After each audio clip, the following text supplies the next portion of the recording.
My mother looked me dead in the eyes across a table covered in crystal glasses and expensive lobster, and said the words that would finally break me. She told me she wished I had died in the womb so she would not have to look at my failure of a face. She grabbed my PhD diploma, the one I had just spent 5 years of my life bleeding for, and threw it onto the dirty restaurant floor to make room for a cake celebrating my brother-in-law. The entire restaurant went silent. The waiters froze. But I did not cry. I did not scream.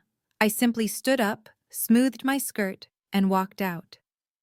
What my mother Bernice did not know as she sat there in her sequined dress laughing at me was that I was not the unemployed failure she thought I was. I was the secret owner of the holding company that had just bought her family business's debt that morning. I am Zoe, and this is the story of how I turned my family's cruelty into their eviction notice. Before I tell you how I brought my toxic family to their knees using nothing but a signature, let me know where you are watching from in the comments below. Hit that like button and subscribe if you have ever had to build your own table because your family refused to give you a seat at theirs.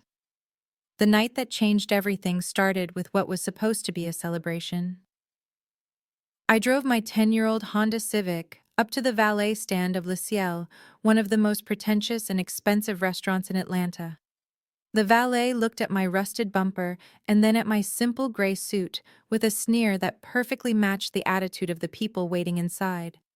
I tossed him the keys and took a deep breath, clutching the leather folder that held my fresh doctorate degree in economics from the University of Chicago.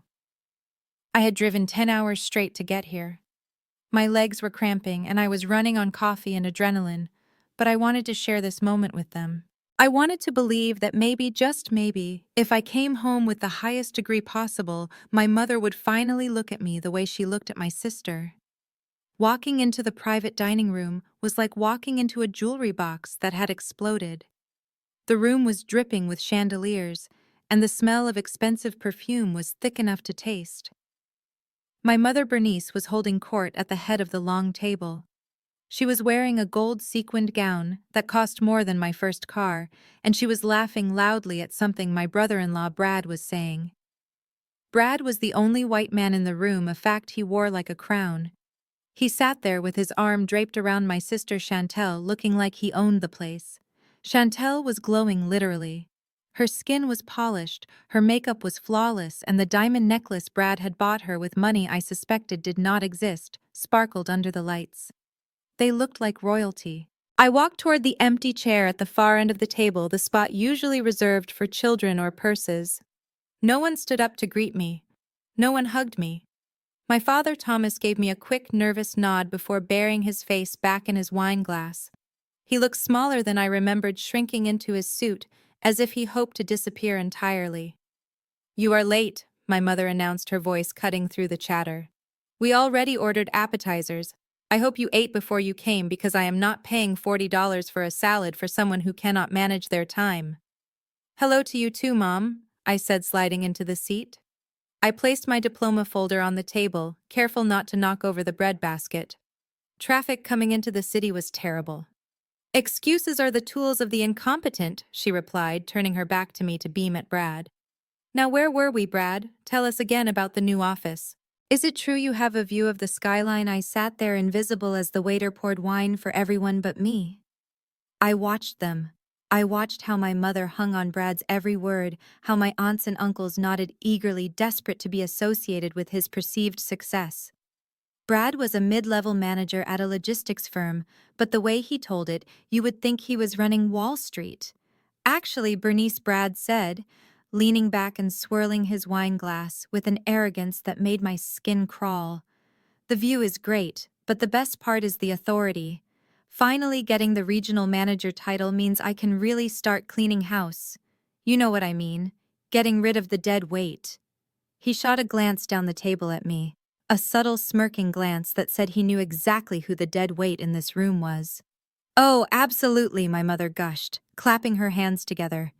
"You have to trim the fat, Brad. That is what leaders do.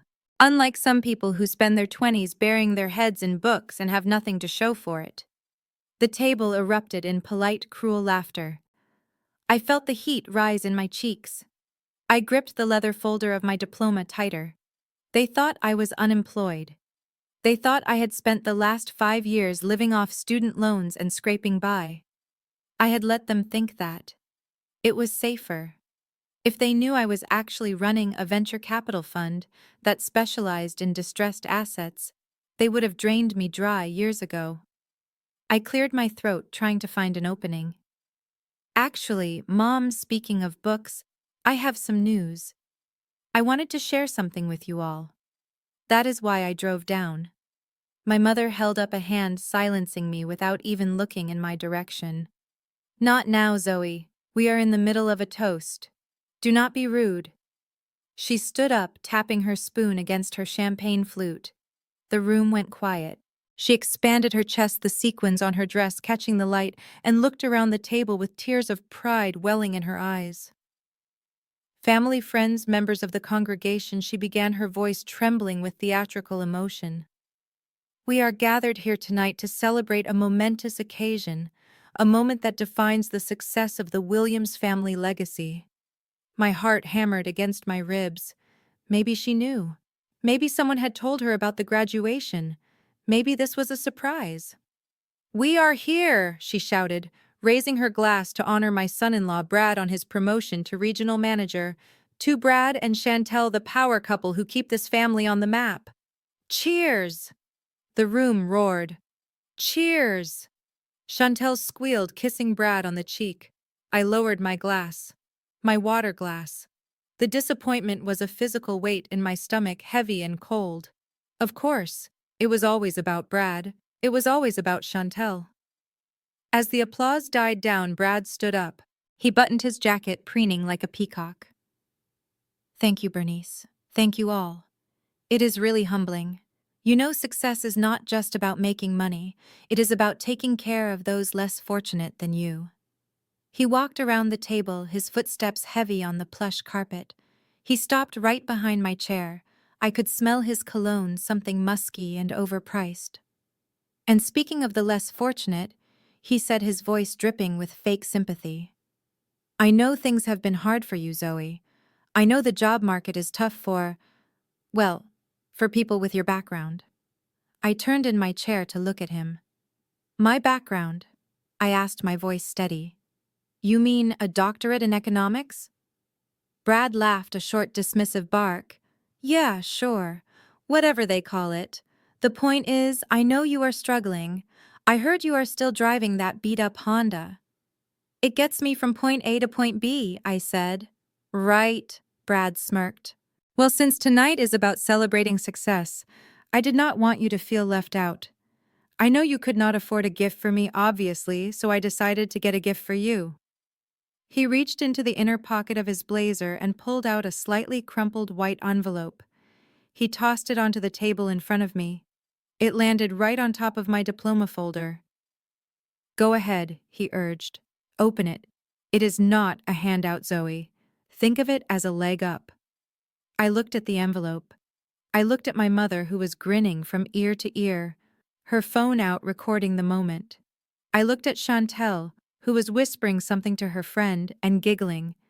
I looked at my father, who was meticulously cutting his steak, refusing to witness my humiliation. I picked up the envelope. It felt light, cheap. I ripped it open and pulled out the contents. It was a coupon. A single paper coupon clipped from a Sunday circular. Save-A-Lot Supermarket. 20% off frozen dinners. Limit 5 per customer. I stared at the coupon. I stared at the expiration date. It expired in 2 days. I laughed. Brad said, clapping me on the shoulder hard enough to sting. I figured that was more your speed than a gift card. You know, stretch those dollars right. Gotta eat to live. The table exploded. My aunts were cackling. My mother had to hold on to the table to keep from falling over, she was laughing so hard. Oh, Brad, you are terrible. My mother gasped, wiping a tear from her eye. But you are so generous. Zoe, say thank you. That coupon is worth more than that degree of yours. I felt the blood drain from my face.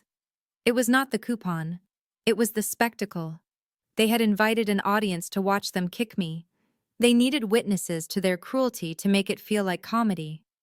I slowly placed the coupon back on the table. I smoothed out the wrinkles. "You think this is funny?" I asked, my voice cutting through the laughter. Brad leaned down, bringing his face close to mine. "I think it is reality, Zoe. I think you are a 29-year-old woman with no husband, no prospects, and a car that sounds like a lawnmower. I think you should take the 20% off and be grateful anyone is feeding you at all." "You are eating a $200 steak that my father paid for," I said, looking him dead in the eye. "You are wearing a watch that my mother took out a second mortgage to buy you for Christmas last year, and you have the audacity to talk to me about handouts." The room went deadly silent. The smile vanished from Brad's face. My mother stopped recording. "What did you say?" my mother hissed. I stood up. I picked up the coupon and tucked it into my blazer pocket. I said I kept the receipt. "Mom, I know you sold the land in Georgia, the land Grandma left for all of us, just to buy him that Rolex. And I know it is a fake Rolex, Brad." Chantel gasped. "Mom, she is lying. Tell her she is lying. She is jealous." Brad shouted, his face turning a blotchy red. "She is just a jealous, bitter little girl because no man wants her. Sit down, Zoe." My mother screamed, slamming her hand on the table. "You are ruining this family's night. You are nothing but a dark cloud over our happiness." "I am not sitting down," I said, reaching for my diploma folder. "I came here to tell you that I graduated today. I came here to tell you that I am a doctor of economics. I came here to celebrate. Celebrate what my mother spat. Being a professional student. You are almost 30 years old. Where is the ring? Where are the grandchildren? Where is the money?" She grabbed the menu from the table and threw it at me. It hit my shoulder and fell to the floor. "You want to celebrate? Then pay the bill." "Can you do that, doctor? Can you pay for this dinner?" "No, you cannot even pay for your own gas." I looked at her. I looked at the woman who had birthed me, who had raised me, and I realized I did not know her, and she certainly did not know me. "I can pay the bill, Mom," I said quietly. "I could buy this restaurant if I wanted to." "Liar," Chantel shrieked. "You are such a liar. You live in a studio apartment in Chicago." "That is what I told you," I said, "because I knew if you knew the truth, you would bleed me dry, just like you are bleeding Dad dry." My father looked up then. His eyes were watery and sad. "Zoe, please," he whispered, "just stop. Stop." I looked at him. "Dad, they are humiliating me. They are laughing at me." "And you want me to stop?" Brad stepped forward, puffing out his chest. "Listen here, you little brat. You apologize to your mother right now. You apologize to me for ruining my night. Or I will personally throw you out of here. You touch me, and you will be in jail before dessert is served," I said. Brad laughed. "Jail? Who are you? You are nobody." He reached out and shoved my diploma folder. It slid across the table and knocked over a glass of red wine. The dark liquid spilled everywhere, soaking the white tablecloth, dripping onto the floor, and splashing onto the blue leather cover of my degree. "Oops," Brad sneered. "Looks like your degree is all washed up, just like you." My mother stared at the spreading stain. She did not yell at Brad for making a mess. She did not call for a waiter. She just looked at me with pure, unadulterated hatred. "Look what you made him do," she hissed. "I made him do?" I asked, my voice trembling now. Not with fear, but with a rage so hot it felt like it was burning my throat. "You provoked him. You come in here with your bad attitude and your ugly clothes and you try to steal the spotlight." My mother grabbed my diploma folder, the one wet with wine, and she threw it on the floor. She threw my future, my hard work, my pride onto the dirty floor of a restaurant. "There," she said, breathing hard. "That is where it belongs, with the trash." I looked down at the gold lettering of my name, stained purple and lying near a discarded napkin. "Is that what you think of me?" I asked. "That I am trash?" My mother leaned over the table. Her face was twisted ugly. "I think you are a mistake, Zoe. I think I wasted my life raising you. I look at Chantel and I see my success. I look at you and I see my punishment. She took a breath, and then she delivered the blow that would sever the last thread holding me to this family. I wish I had never had you. I wish you were never born so I would not have to look at your failure of a face on a night that is supposed to be perfect. The silence that followed was heavy, suffocating. Even Brad looked away, uncomfortable with the rawness of her malice. I stood there for a long moment. I felt the tears drying up in my eyes. I felt my heart harden into something solid, something unbreakable. The waiter approached the table with a cake that was honestly an insult to architecture. It was 3 tiers of gold fondant and sparklers so large it required 2 busboys to carry it. The frosting spelled out, "Congratulations, Brad," in calligraphy that probably cost more than my rent. As they maneuvered this monstrosity toward the table, my mother began clearing space with the frantic energy of a woman possessed. She shoved plates aside, knocked over salt shakers, and then her eyes landed on the only thing left in the center of the table. My diploma folder. The blue leather case embossed with the university seal containing the proof that I had mastered economic theory and financial markets. To her, it was just debris. "Move this trash." Bernice snapped at me, gesturing wildly at the folder. "We need room for the cake." I reached for it, but I was not fast enough. In her haste to make way for Brad's celebration, my mother backhanded the folder. It spun across the tablecloth, knocked into a gravy boat, and fell face down onto the dirty restaurant floor. The sound it made was not loud, just a dull, pathetic thud that echoed in the sudden silence of my soul. For a second, nobody moved. I looked at the folder lying there near the waiter's shoe. I looked at the gravy pooling around the edges of the leather. Then I looked at my mother. She was not apologetic. She was annoyed. "Pick it up, Zoe," she hissed. "You are cluttering the walkway." Something inside me, a wire that had been pulled taut for 29 years, finally snapped. The vibration of it hummed in my chest, hot and dangerous. I did not pick it up. Instead, I stood slowly. My legs felt heavy, but my hands were steady as I placed them flat on the tablecloth. "No," I said. The chatter at the table died instantly. My mother froze, a silver cake knife hovering in her hand. She turned her head slowly to look at me, her eyes narrowing into slits. "Excuse me?" she asked, her voice dropping to that low, dangerous register that used to make me wet the bed when I was 5. I said no. I repeated, my voice gaining strength. "I am not picking it up, and I am not moving. You invited me here. You demanded I drive 10 hours to be part of this family. Well, I am here. And I have something to say." Chantel let out a dramatic sigh, rolling her eyes so hard I thought they might get stuck. "Oh my God, here we go. The Zoe show. Can we just eat the cake? Nobody cares about your little tantrum." I ignored her. I kept my eyes locked on my mother. "I have a job, Mom," I said. My mother laughed. It was a sharp barking sound. "A job doing what?" "Flipping burgers, washing cars. Did you finally realize that reading books does not pay the bills?" "I am a senior vice president." I lied, downsizing my actual title to something they might comprehend without realizing I owned them. "I work for a private equity firm. My starting salary is $400,000 a year." I waited for the reaction. I waited for the pride. I waited for my father to look up from his plate and smile. I waited for my mother to realize she had been wrong. Brad snorted into his champagne. 400 grand. Yeah, right. And I am the King of England. Who are you trying to impress, Zoe? We all know you live in a shoebox." "He is right," my mother sneered. "Stop lying, Zoe. It is pathetic. You think because it is Brad's big night you have to make up stories to feel important. You are a child, a jealous, lying child." "I am not lying," I shouted, my voice cracking. "Why is it so impossible for you to believe that I am successful? Why do you hate me so much that you would rather believe I am a failure than accept the truth?"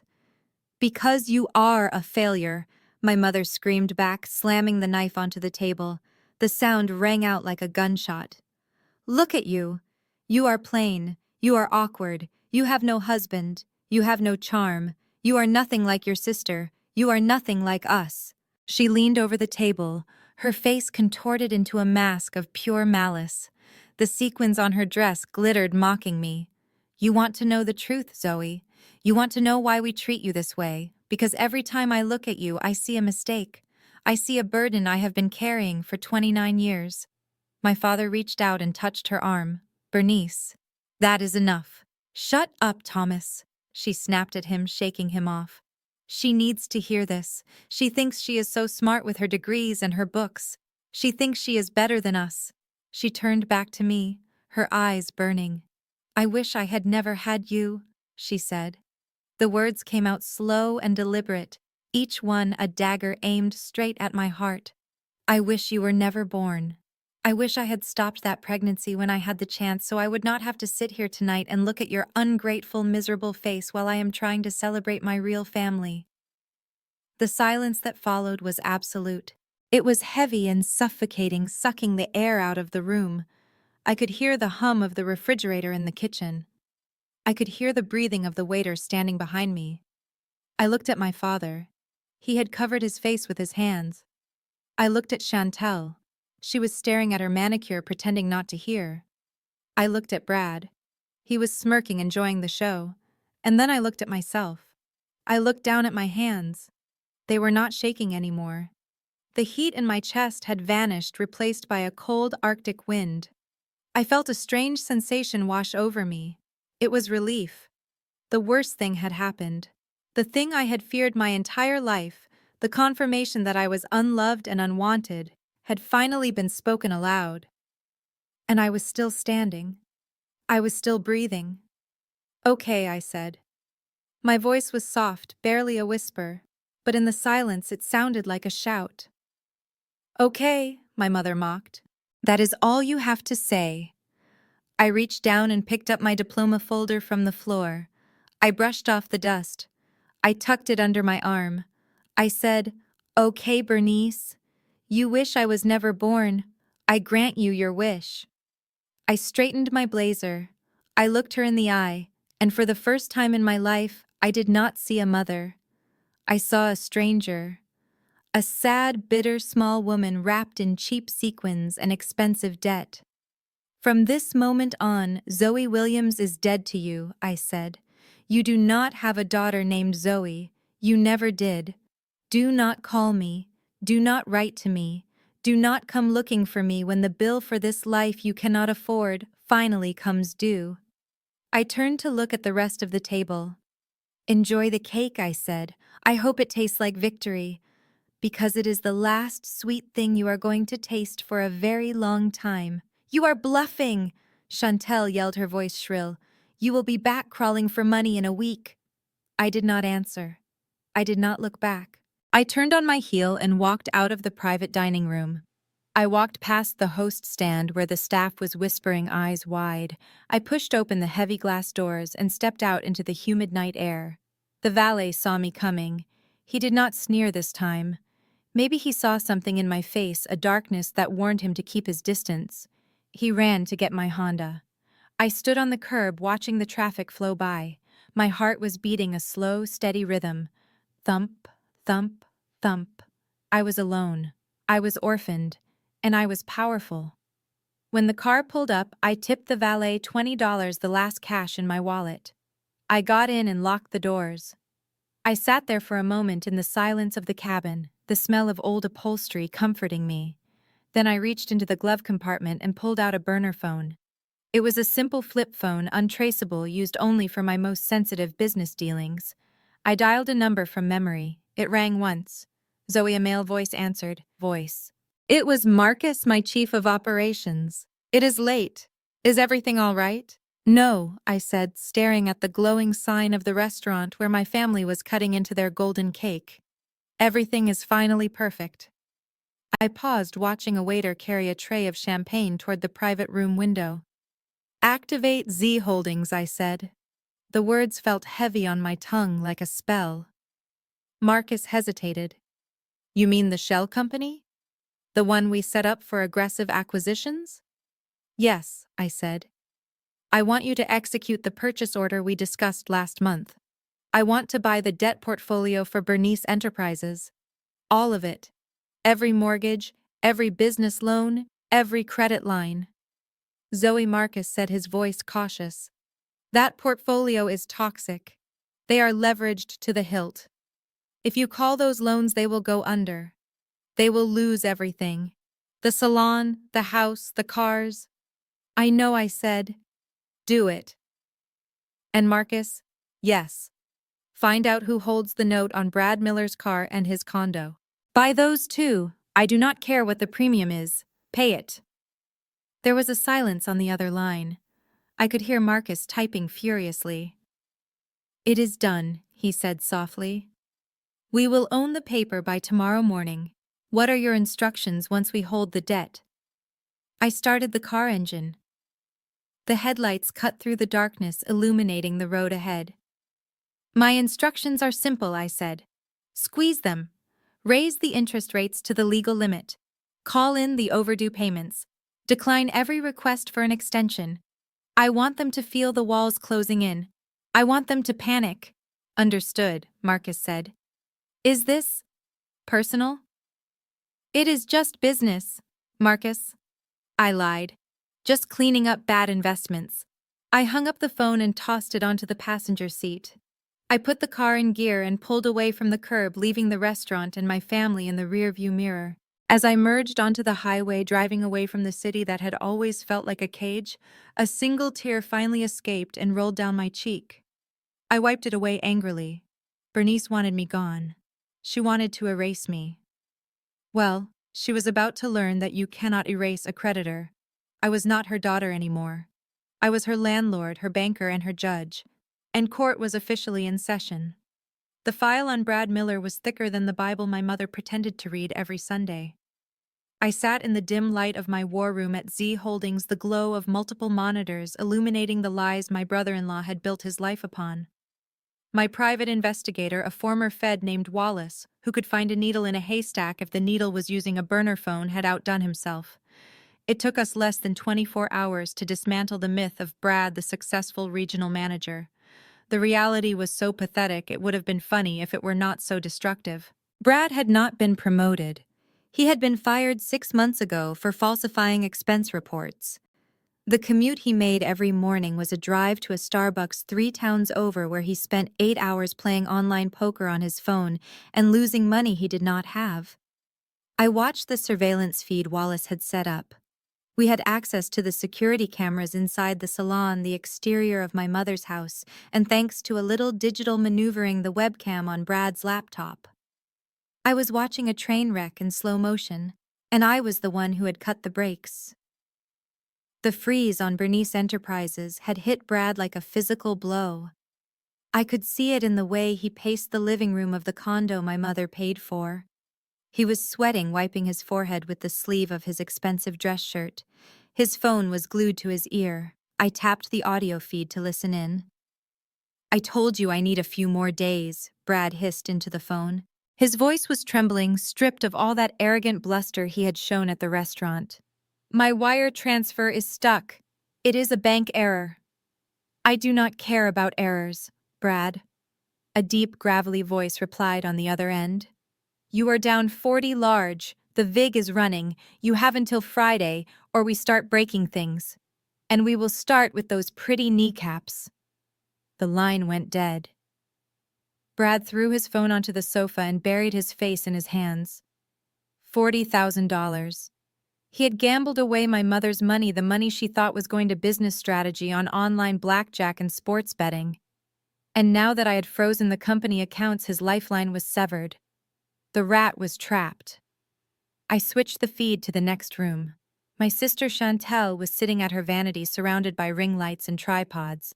She was completely oblivious. While her husband was negotiating for the safety of his legs in the next room, she was applying lip gloss for an audience of strangers. Hey guys, she chirped into her phone, flashing a blindingly white smile. So many of you have been asking about my skincare routine for busy boss babes. Being the wife of a high-powered executive means lots of late nights and galas, so I have to keep my glow up. I watched her preen. She was living in a fantasy world constructed of credit card debt and delusion. She had no idea that the condo she was filming in was 3 months behind on HOA fees. She had no idea that the car in the driveway was moments away from repossession. She was talking about galas while the ground beneath her feet was turning into quicksand. My mother called Brad 5 minutes later. I saw his phone light up. Bernice calling. He stared at it like it was a bomb. He let it ring 3 times before picking it up and putting on his mask. "Hey, Mom," he said, his voice instantly smoothing out into that slick, confident tone that had fooled them all. "What is going on?" I could hear my mother screaming on the other end, even without the audio enhancement. "Brad, the cards. They are declining everywhere. I tried to pay the vendor for the shampoo shipment and the check bounced. The bank says the accounts are frozen." "What did you do?" Brad paced the room, running a hand through his hair. "Calm down, Bernice. It is just a security protocol. I moved some assets around to optimize our tax position for the quarter. It probably just flagged the system. I will call them and straighten it out." "You better!" my mother shrieked. "I look like a fool. Fix this, Brad." He hung up. The mask dropped. He looked sick. He knew he could not fix it. He knew the money was gone because he had spent it, and the new credit line was dead because I owned it. He needed cash, fast, and he was running out of options. I watched him walk to the bedroom door. He cracked it open and peered inside. Chantel was still filming, blathering on about moisturizing. Brad crept into the room behind her. He moved like a shadow, silent and practiced. He went straight to the walk-in closet. I switched camera views to the closet interior. Brad was rummaging through the shelves. He pushed aside the designer bags and reached for the safe on the top shelf. He punched in the code without hesitation. Of course he knew the combination. Chantel trusted him with everything. The safe door swung open. Inside was the jewelry, the family heirlooms, the pieces my grandmother had left for us, which my mother had promptly claimed and then gifted to Chantel because I was not worthy of sparkling things. There was the diamond tennis bracelet, the pearl choker, and the sapphire ring that had belonged to my great-aunt. Brad did not take everything. He was too smart for that. He took pieces she would not miss immediately, a gold bangle, a pair of diamond studs, and then he reached for the velvet box in the back. He opened it. It was the emerald necklace my mother had worn to my sister's wedding. It was heavy old gold and deep green stones. It was worth at least $15,000 on a bad day. He shoved the necklace into his pocket. He closed the safe. He backed out of the closet. Back in the bedroom, Chantel was blowing a kiss to the camera. "Thanks for watching, lovelies. Remember, you manifest your own reality." Brad walked past her, smiling. "Hey, babe," he said, patting his pocket. "Just heading out to meet a client. Crisis management. You know how it is. You work so hard." "Honey," Chantel cooed, looking at him with adoration that made my stomach turn. "Do not be too late." "I will not," he said. I grabbed my keys and my tablet.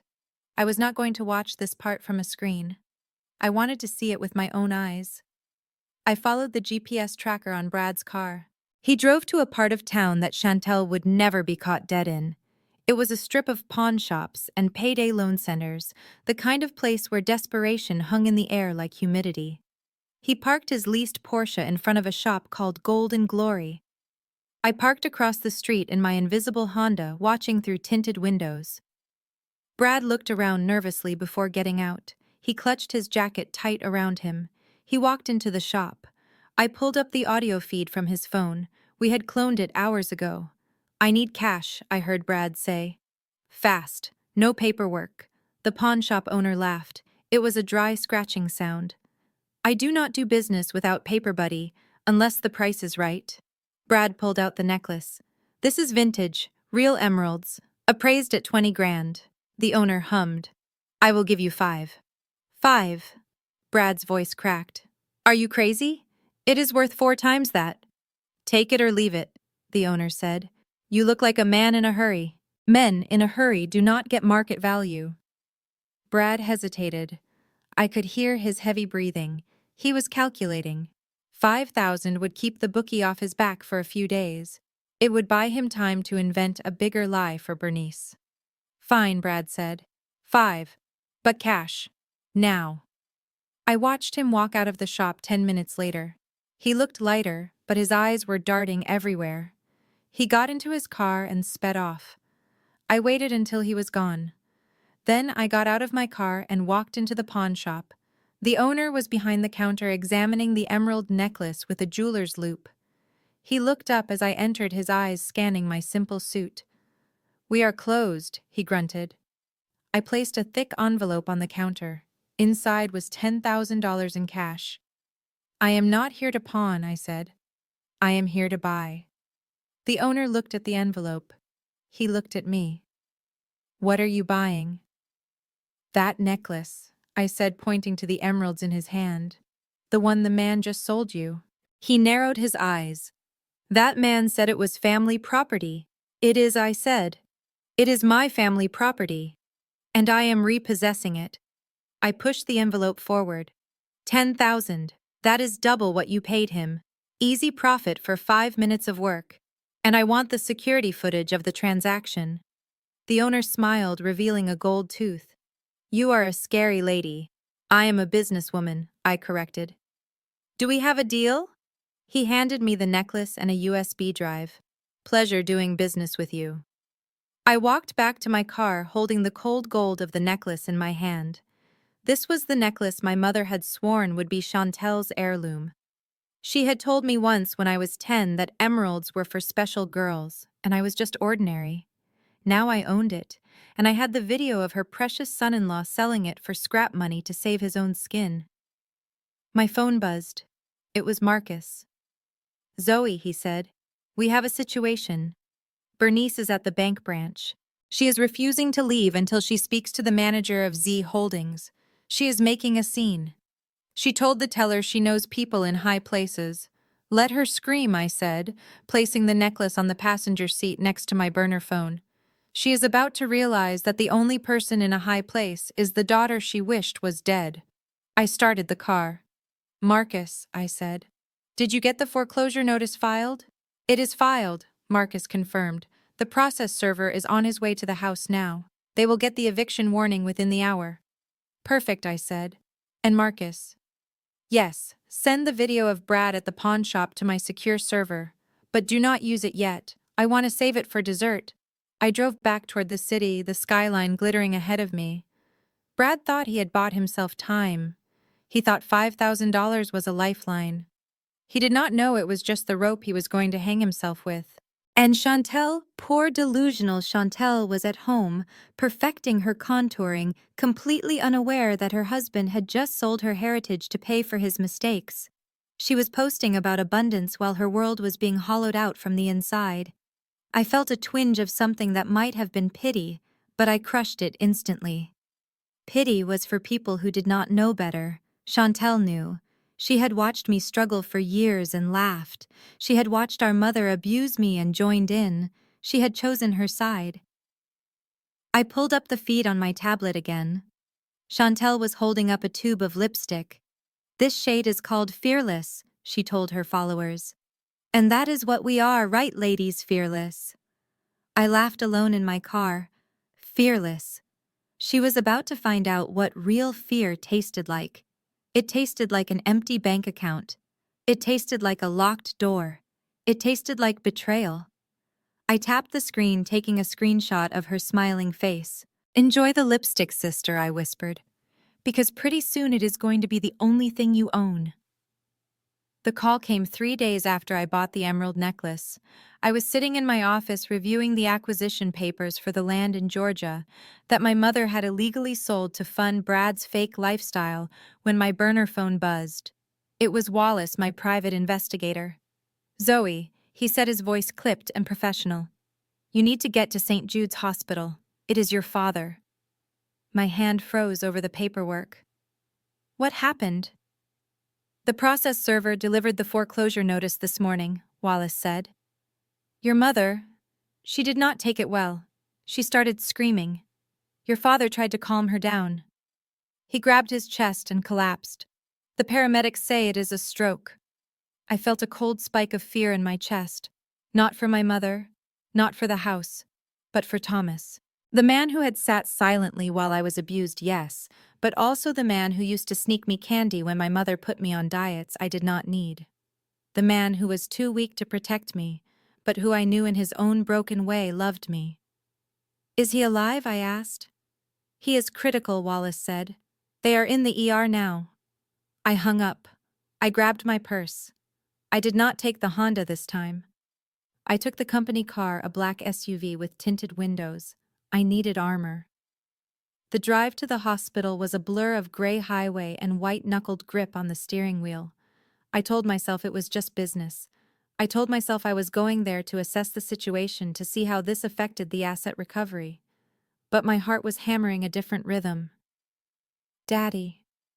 Daddy. Daddy.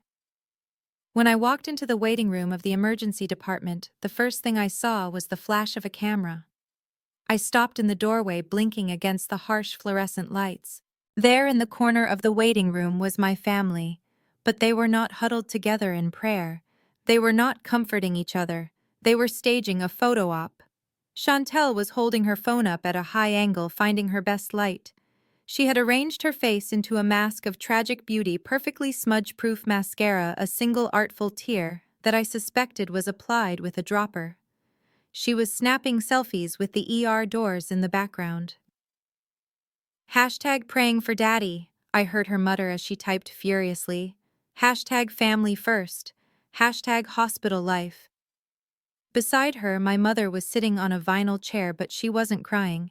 She was on the phone, her voice loud and frantic. I do not care what the policy is, she was shouting. I need to know if the life insurance covers strokes. Yes, I will hold, but you better have an answer when you come back. She was checking his life insurance policy. He was not even dead yet, and she was already calculating the payout. And Brad, the genius investor. He was standing near the vending machine, looking pale and sweaty. He wasn't worried about Thomas. He was staring at his phone, probably checking to see if his bookie had sent anyone to break his legs yet. I watched them for a full minute. It was a masterclass in narcissism. My father was fighting for his life behind those double doors, possibly dying because of the stress they had piled onto him, and they were worried about Instagram likes and insurance checks. I stepped into the room. The sound of my heels on the linoleum made Brad look up. His eyes widened. He nudged Chantel, who almost dropped her phone. My mother looked up from her call, her eyes narrowing instantly. Zoe Bernice said, hanging up the phone without saying goodbye. What are you doing here? Who told you? I walked toward them, keeping my face blank. I heard Dad had a stroke. News travels fast in the gutter. Chantel sneered, putting her phone away but keeping it within reach. Did you come to watch? Or did you come to ask for money again? I ignored her. I looked at my mother. Is he stable? My mother stood up, smoothing down her skirt. She looked impeccable as always. Even in a crisis, Bernice Williams refused to look like anything less than the queen of the manor. He is alive, no thanks to you, she spat. The stress, Zoe. The stress of your failure. The stress of you disappearing. It broke his heart. That is why he is in there. You did this. I felt a flash of anger so hot it almost blinded me. I did this. I wanted to scream. I wanted to tell her that he had a stroke because I foreclosed on the house she could not afford. I wanted to tell her he collapsed because the walls of her lies were finally caving in. But I didn't. I held my tongue. I am here to see him, I said quietly. You are not seeing anyone, my mother said, stepping in front of me. You are not family. Remember, you said it yourself. You are dead to us. A nurse in blue scrubs pushed through the double doors holding a clipboard. Family of Thomas Williams, she called out. We all turned. My mother put on her grieving widow face in a split second, rushing forward. I am his wife, she said, her voice trembling with fake emotion. How is he? He is stable for now, the nurse said, looking tired. We have him sedated. The stroke was severe, but we caught it early. We need to move him to the ICU for monitoring, and we need to run an MRI and a series of angiograms. Oh, thank God, my mother breathed, clutching her pearls. Do whatever you have to do. Save him. We will do our best, ma'am, the nurse said. But before we can admit him to the ICU and schedule the imaging, we need to sort out the billing. Mr. Williams's insurance card on file. It was declined. The policy has lapsed. The air sucked out of the room. Lapsed. My mother repeated, her voice rising an octave. That is impossible. Thomas pays that premium every month. It appears the last 3 payments were missed, ma'am, the nurse said gently. We can still treat him. Of course, this is an emergency room, but for the private ICU room you requested and the elective specialists, we need a deposit or a valid credit card on file. How much? Brad asked, his voice cracking.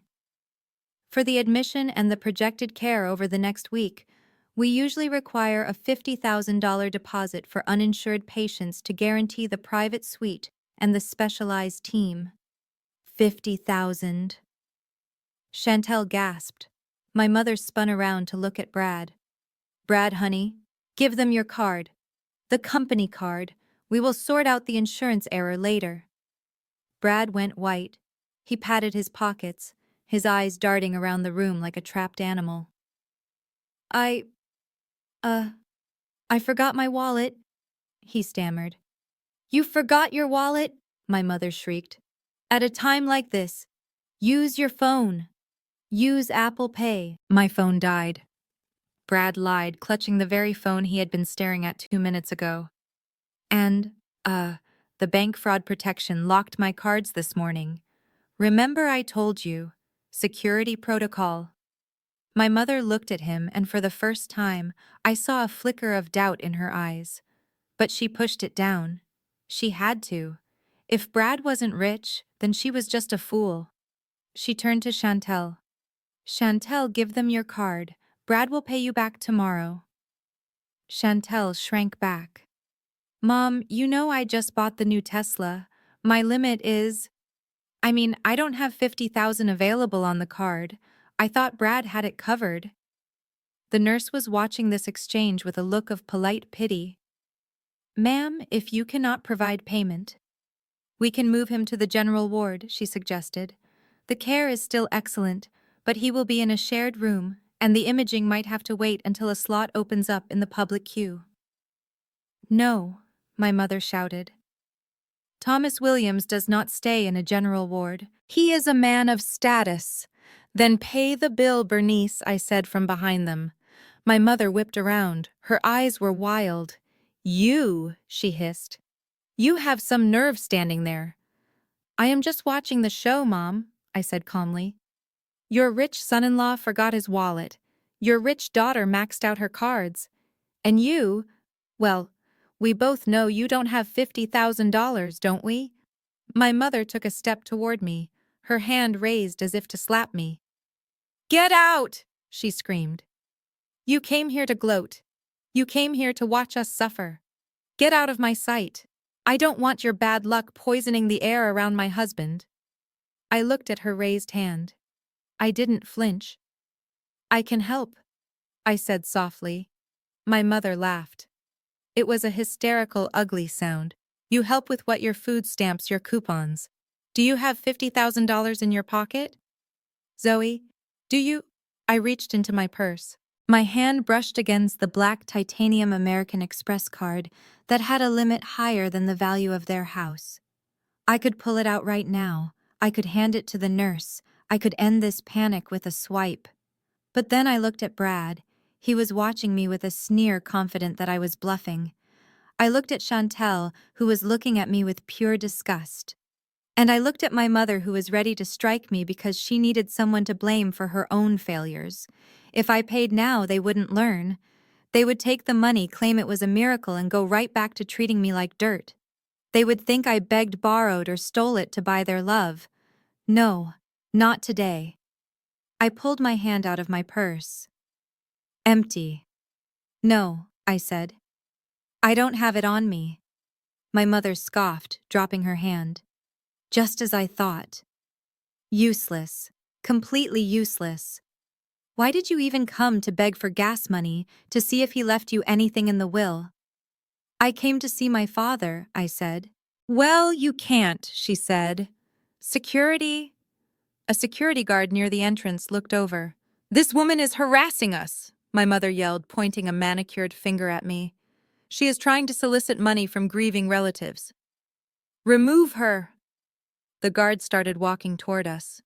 You heard her, Brad said, stepping forward, finding his courage now that a man in a uniform was involved. Beat it, Zoe. Go back to your hole. I looked at the nurse. Please take care of him, I said. We will do our best, she said, her eyes kind. I turned to my mother. You are making a mistake, Bernice, I said. You are turning away the only person who is actually here for him. I am turning away a parasite, she screamed. Go! The security guard put a hand on my elbow. Ma'am, you need to leave. I shook him off gently. I am leaving. I walked away. I walked out of the ER, past the vending machines where Brad was hiding his poverty, past the spot where Chantel had taken her selfie. I walked out into the parking lot. My heart was breaking for my father. I knew he was suffering. I knew he was scared. But I also knew that if I saved him now, I would lose him forever to their lies. I had to break them to save him. I got into the SUV and sat there for a moment, breathing in the scent of leather and cold air conditioning. Then I pulled out my phone and dialed the number for the hospital administration. This is Zoe Williams, I said when the director answered. I am calling on behalf of the Williams family. Yes, Ms. Williams. My father, Thomas Williams, is in the ER. I want to pay for his treatment, the private suite, the specialists, everything. Of course. How would you like to handle that? I will wire the funds immediately, I said. But there is a condition. Anything. You cannot tell my mother where the money came from, I said. Tell her it came from an anonymous donor. Tell her it came from a charity for the indigent. Tell her whatever you want, but do not use my name. Understood. We can list it as a benevolent grant. Do it, I said, and make sure he gets the best neurologist you have. I hung up. I watched through the windshield as the ambulance bay lights flickered red and white. I had just spent $50,000 to save the life of a man who was too afraid to talk to me. And I had done it in a way that would twist the knife in my mother's gut. She would think it was charity. She would think she had charmed someone, or that God had provided a miracle. She would never suspect that the useless daughter she just threw out was the one keeping her husband alive. I put the car in drive. I am not done, I whispered to the empty car. I picked up the phone again and called Marcus. Did the foreclosure notice stick, I asked. Yes, Marcus said. They have 48 hours to vacate. Good, I said. Now let's talk about the cars. Brad's Porsche and Chantel's Tesla. Who holds the notes? We bought them an hour ago, Marcus said. They are in default. Repossess them, I said. Tonight, while they are at the hospital, I want them to walk out of that ER and find an empty parking space. Zoe, Marcus said, his voice hesitant. That is brutal. They are at the hospital. They didn't care when I was starving, Marcus.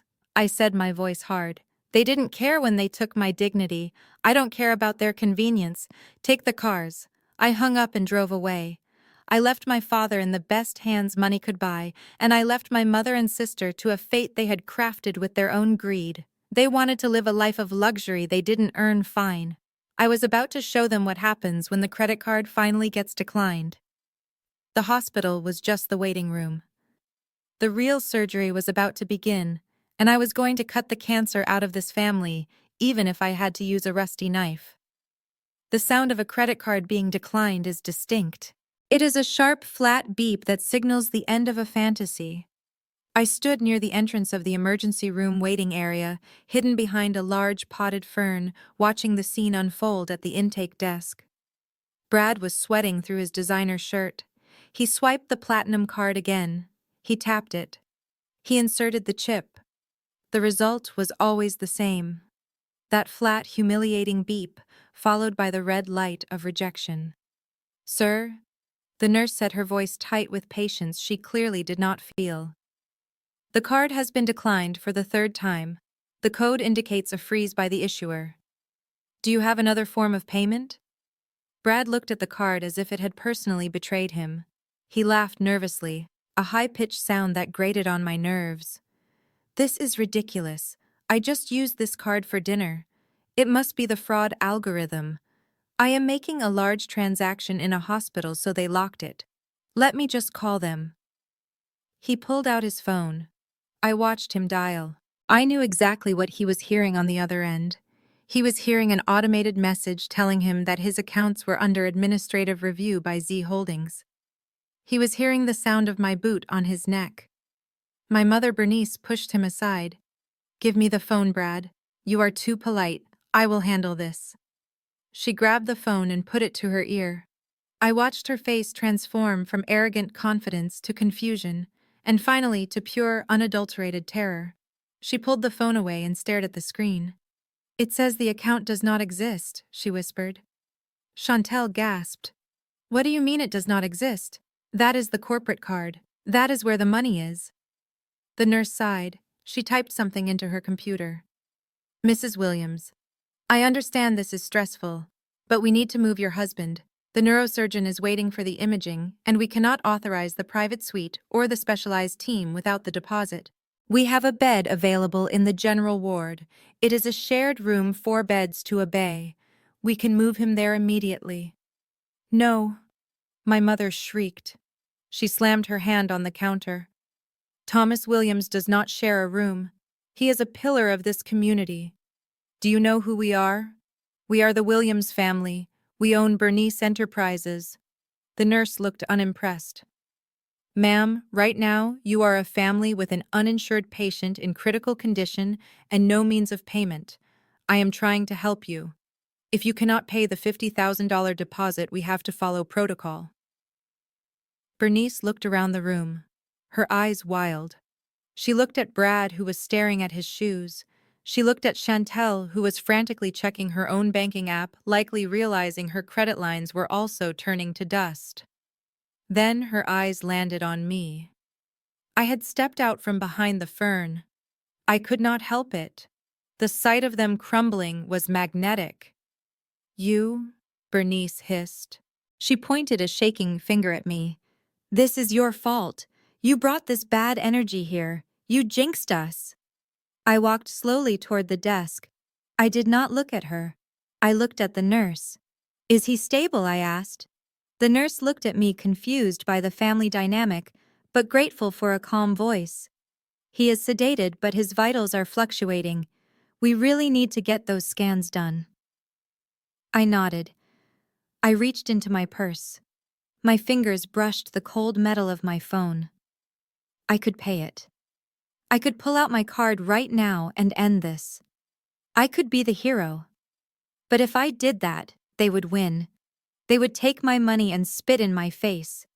They would claim they bullied me into it. I needed to save my father, but I needed to destroy them. I stepped back. I need to make a call, I said. My mother scoffed. Who are you calling? The welfare office?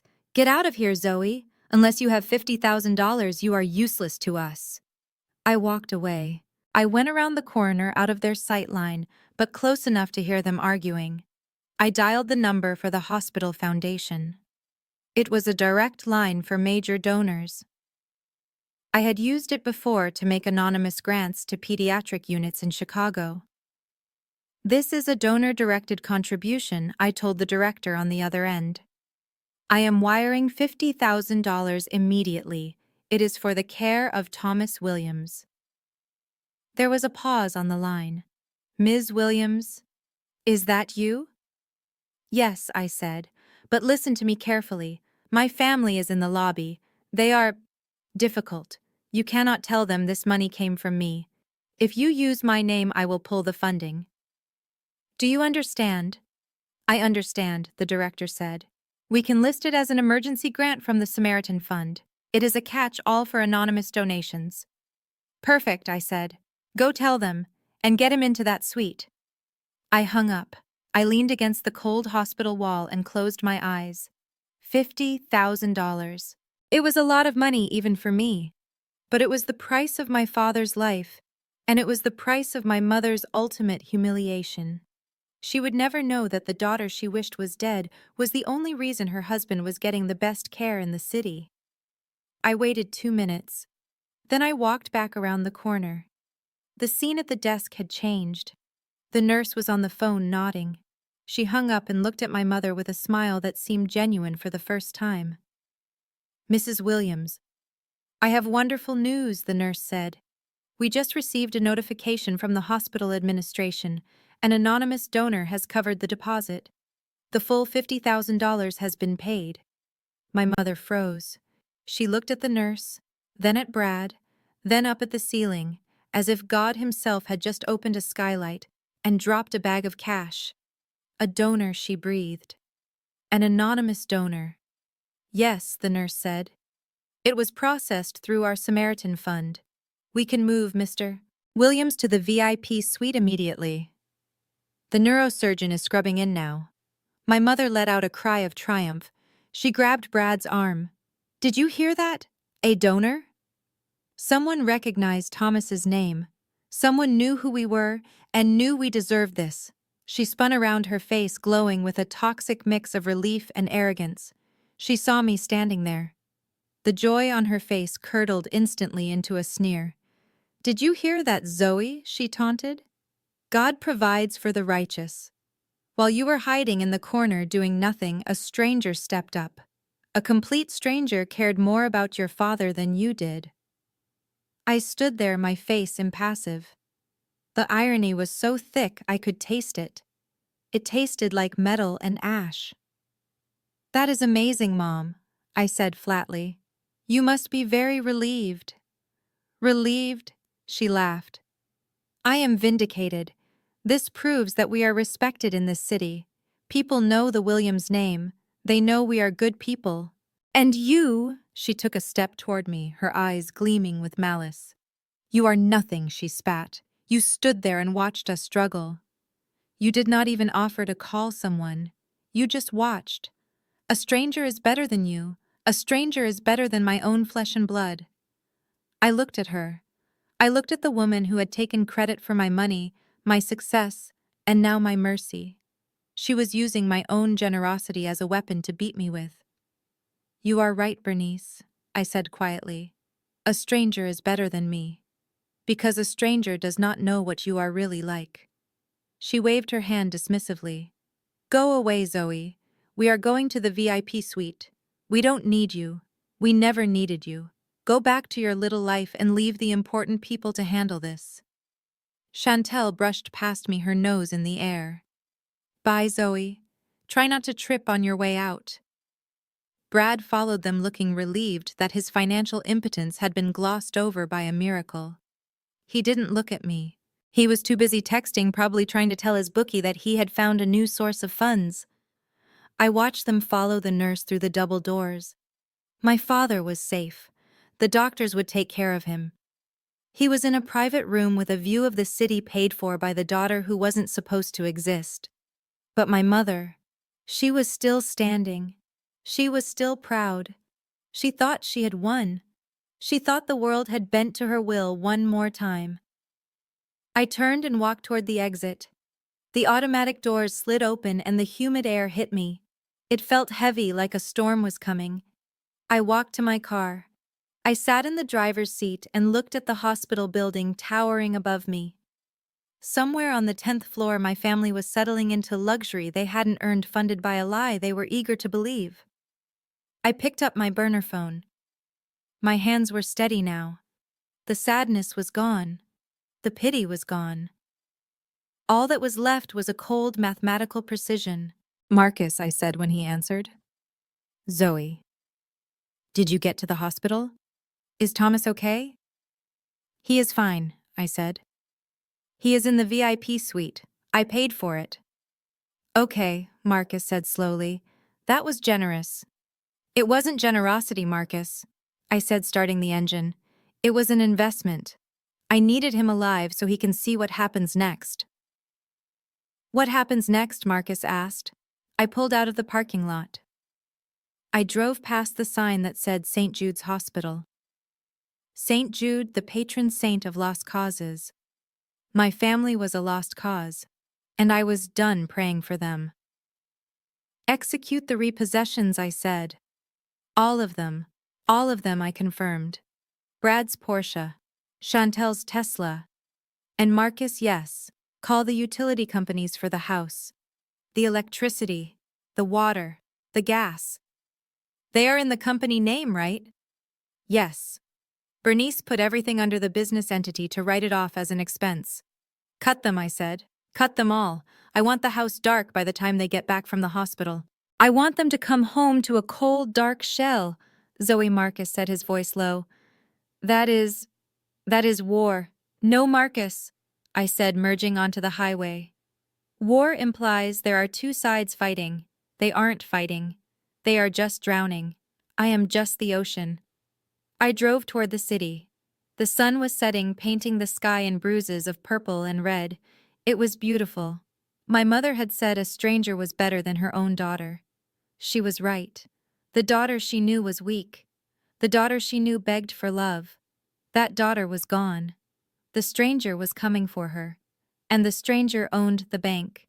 Tonight they would celebrate their luck in the hospital room. They would eat cafeteria food and tell themselves they were blessed. But tomorrow, they would walk out into the parking lot and find empty spaces where their status symbols used to be. Tomorrow, they would drive home in a taxi they couldn't afford to a house that wouldn't open its doors. I was not Nung Tae anymore. I was not holding back. The gloves were off, and I had a fistful of debt notes ready to strike. It is time to collect, I whispered to the empty car. It is time to collect it all. The sun rose over Buckhead with the kind of aggressive cheerfulness that usually signals a disaster in the making. It was a perfect Georgia morning. The azaleas were blooming, the birds were singing, and the air smelled like money and pine needles. Inside the Williams family mansion, my mother Bernice was likely sleeping the deep, dreamless sleep of the self-righteous. She had gone to bed believing that God himself had intervened to pay her husband's hospital bill. She thought she had won. She thought the storm had passed. She did not know that the eye of the hurricane had just moved directly over her roof. I was not there physically. I was sitting in my office at Z Holdings watching the live feed from the security drone Marcus had deployed. It hovered discreetly above the tree line, giving me a front-row seat to the execution of my judgment. At 8 in the morning, the silence of the cul-de-sac was shattered by the grinding of diesel engines. Not one but 3 tow trucks turned the corner. They moved in a convoy heavy and predatory, their orange lights flashing against the pristine white columns of the neighborhood. They pulled into the circular driveway of my parents' house. One truck backed up to Brad's Porsche Panamera. Another positioned itself in front of Chantel's white Tesla Model X. The third truck, a massive flatbed, blocked the exit. I watched the front door fly open. Brad came running out. He was wearing silk boxers and the dress shirt he had worn to the hospital yesterday, now wrinkled and stained with sweat. He looked like a panicked toddler. "Hey!" he screamed, waving his arms. "Hey, get away from the car! What do you think you are doing?" The driver of the first tow truck, a burly man who looked like he ate gravel for breakfast, didn't even look up. He was already hooking the chains to the Porsche's undercarriage. "Repossession order," the driver grunted, tightening the winch. "Step back, sir." "Repossession," Brad yelled, his voice cracking. "Do you know who I am? I am the regional manager. That car is a lease. It is paid through the company." "Company accounts are frozen," the driver said, pulling the lever. The winch whined, and the Porsche lifted off the ground, its tires spinning helplessly in the air. "Default on payment. Lender wants the asset." Chantel ran out next. She was wearing a silk robe and a sleeping mask pushed up on her forehead. She saw her Tesla being hoisted onto the second truck and let out a shriek that probably woke the dogs 3 streets over. "My car," she screamed. "Stop!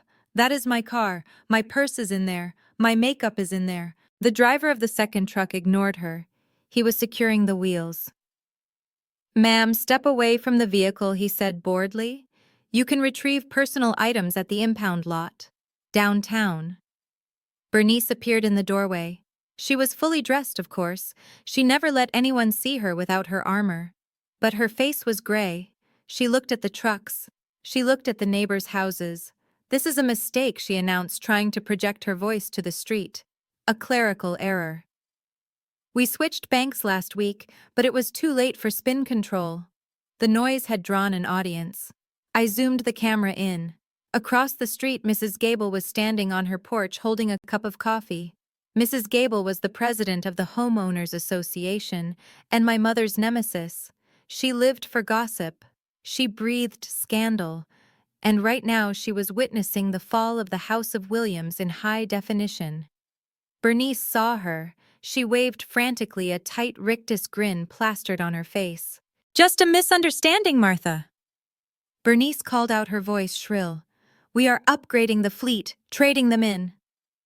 Mrs. Gable didn't wave back. She just sipped her coffee and watched as the Porsche was dragged up the ramp like a dead animal. Brad turned on my mother. His face was red, veins bulging in his neck. "You said you handled it," he shouted at her. "You said the accounts were just flagged. Why are they taking my car?" "Bernice, keep your voice down," my mother hissed, grabbing his arm. "The neighbors are watching." "I don't care about the neighbors," Brad screamed, shaking her off. "I care about my car. How am I supposed to get to work? How am I supposed to look like a manager if I am taking the bus?" "You don't have a job, Brad," I whispered to the screen. Suddenly, a police cruiser pulled up behind the tow trucks. A sheriff's deputy stepped out. He adjusted his belt and walked up the driveway, holding a thick envelope. My mother stopped breathing. I could see her chest heave. She knew. Deep down, she knew what that uniform meant. It wasn't a noise complaint. "Mrs. Bernice Williams?" the deputy asked. "Yes," she whispered. "I have a writ of possession for the property at 4500 Highland Drive," the deputy said, his voice carrying in the morning air. "Foreclosure proceedings have been finalized due to default on the commercial lien held against the residents. You have been served with an immediate eviction notice." "Eviction?" Chantel squeaked. "Mom, what is he talking about?" "It is a lie," Bernice shouted, backing away toward the door. "This house is mine. I have lived here for 30 years. You cannot just take it. The bank owns it now, ma'am," the deputy said calmly. "Z Holdings acquired the note and they have exercised their right to immediate possession. You have 30 minutes to gather essential personal items and vacate the premises. After that, the locks will be changed and anything left inside will be considered abandoned property." "30 minutes?" Brad yelled. "Are you insane? My suits are in there, my watch collection." "You better start packing then, sir," the deputy said, checking his watch. "Clock is ticking." The scene that followed was pure chaos. It was undignified. It was messy. It was everything my mother hated. They scrambled into the house. I watched through the interior cameras as they ran from room to room. They weren't grabbing photo albums or sentimental items. They were grabbing things of value. Chantel was sweeping jewelry into a pillowcase. Brad was trying to stuff his golf clubs into a duffel bag. Bernice was in her office, frantically shredding documents, trying to hide the evidence of her incompetence, even as the roof was being ripped from over her head. 20 minutes and the fighting started. "This is your fault," Brad screamed from the hallway. He was dragging a suitcase that was overflowing with clothes. "You told me the business was solid. You told me I could use the credit line. I gave you everything." Bernice screamed back, emerging from the office with a box of files. "I bought you that car. I bought you that condo. And you gambled it away. Do not think." "I do not know, Brad. I saw the withdrawals. You authorized them," Brad shouted. "You were so desperate to have a successful son-in-law, you looked the other way. You wanted the image, Bernice. You wanted the show. Well, here is the show." He threw a vase against the wall. It shattered. "Stop it!" Chantel wailed. She was sitting on the stairs, clutching a fur coat. "Stop fighting! Where are we going to go? We don't have cars. We don't have anywhere to go." "Call a hotel," Bernice snapped. Use the Amex! The Amex is dead! Mother Chantel screamed. They are all dead. We are broke, time is up! The deputy's voice boomed from the foyer. Everyone out, now! They dragged their bags to the door. They looked like refugees from a luxury cruise ship that had hit an iceberg. They stumbled out onto the front porch, blinking in the sunlight. The tow trucks were gone. The driveway was empty. The lawn was littered with the debris of their panic. A shoe here, a scarf there. Mrs. Gable was still standing on her porch. But now she wasn't alone. The neighbors from the other side, the Hendersons, were out too. A jogger had stopped to watch. A landscaping crew had turned off their leaf blowers to enjoy the spectacle. Bernice Williams, the queen of the cul-de-sac, stood on her front steps, clutching a box of tax returns, wearing a Chanel suit and looking like a beggar. She looked at Mrs. Gable. Mrs. Gable raised her coffee mug in a mock toast and went back inside her house, closing the door with a click that echoed down the street. The deputy locked the front door of my childhood home. He placed a bright orange sticker on the wood. Foreclosed, property of Z Holdings. Here are the keys for the new lockbox, the deputy said to the property manager who had just arrived. No one enters without authorization from the owner. My mother grabbed the deputy's arm. Who is the owner? Who is doing this to us? I want a name. I want to sue them. It is a holding company, ma'am, the deputy said, removing her hand from his uniform. Z Holdings. Now please move off the property. You are trespassing. They walked down the driveway. They had to drag their heavy suitcases over the cobblestones. The wheels clattered loudly. They stood on the curb, the sidewalk, the public space where they had no power. Brad pulled out his phone. I am calling an Uber, he muttered. Uber, Chantel cried. To where, I don't know. Brad snapped. A motel anywhere. He looked at the app. Then he swore. Surge pricing. It is $50 to the nearest Motel 6. I only have 20 in my account. He looked at Bernice. Pay for it. I don't have access to my accounts. Bernice stammered. So we are stranded, Chantel shrieked. We are homeless and stranded on the sidewalk like hobos. Brad looked at Bernice. His eyes were cold. He dropped his suitcase. You know what he said? I am done. What do you mean? Bernice asked. I mean, I am done with this family, Brad said. I married into this because I thought there was money. I thought there was status. But it is all smoke and mirrors. You are a fraud, Bernice. And your daughter is a spoiled brat with no brain. Brad Chantel gasped. How can you say that? It is easy, Brad said. I am leaving. I have a buddy in Buckhead. I can crash on his couch. You two. Figure it out. He started walking away, leaving his suitcase behind. Brad. Come back! Chantel screamed, running after him. You can't leave me! I am your wife! Get away from me! Brad shouted, pushing her back. She stumbled and fell onto the grass. He didn't even look back. He kept walking down the street, a man fleeing a sinking ship. Chantel sat on the grass, sobbing. Bernice stood over her, staring at the orange sticker on the door. She looked small. She looked old. The sunlight hit the sequins on her jacket, but they didn't sparkle anymore. They just looked cheap. I watched it all from my office. I watched the empire crumble. I watched the rats turn on each other. I picked up my phone. Marcus, I said. Yes, Zoe. Did the neighbors see everything? Every second, Marcus said. Mrs. Gable was live streaming it on Facebook. Good, I said. Now send the email. What email? The one to the account Bernice uses for her church group, I said. Tell her that the CEO of Z Holdings is willing to meet with them. Tell her we might be open to a restructuring plan. You are going to help them, Marcus asked, surprised. No, I said, spinning my chair around. I am going to invite them into the lion's den. I want to look them in the eye when I tell them who really owns their lives. Set the meeting for tomorrow. And Marcus, yes. Tell security to let them in, but make them wait in the lobby. No water, no coffee. Just wait. I hung up. I looked at the reflection of myself in the darkened monitor. I didn't look like a victim anymore. I looked like a CEO. They were on the street. They were broken. But they still didn't know the punchline. They still didn't know that the hand pushing them down was the same hand they had slapped away for 29 years. Tomorrow they would find out. And tomorrow I would finally get my graduation party. The sidewalk outside the house that used to be my mother's kingdom was not a comfortable place to spend the afternoon. I sat in my climate-controlled office, watching the surveillance feed on my tablet, nursing a cup of Earl Grey tea while my family disintegrated on the pavement. Brad was long gone, a coward fading into the cityscape. That left Bernice and Chantel sitting on their Louis Vuitton suitcases, looking like deposed royalty, waiting for a carriage that was never coming. They had been sitting there for an hour when Bernice's phone chirped. It was the only notification she would receive that day that wasn't a bill collector or a foreclosure alert.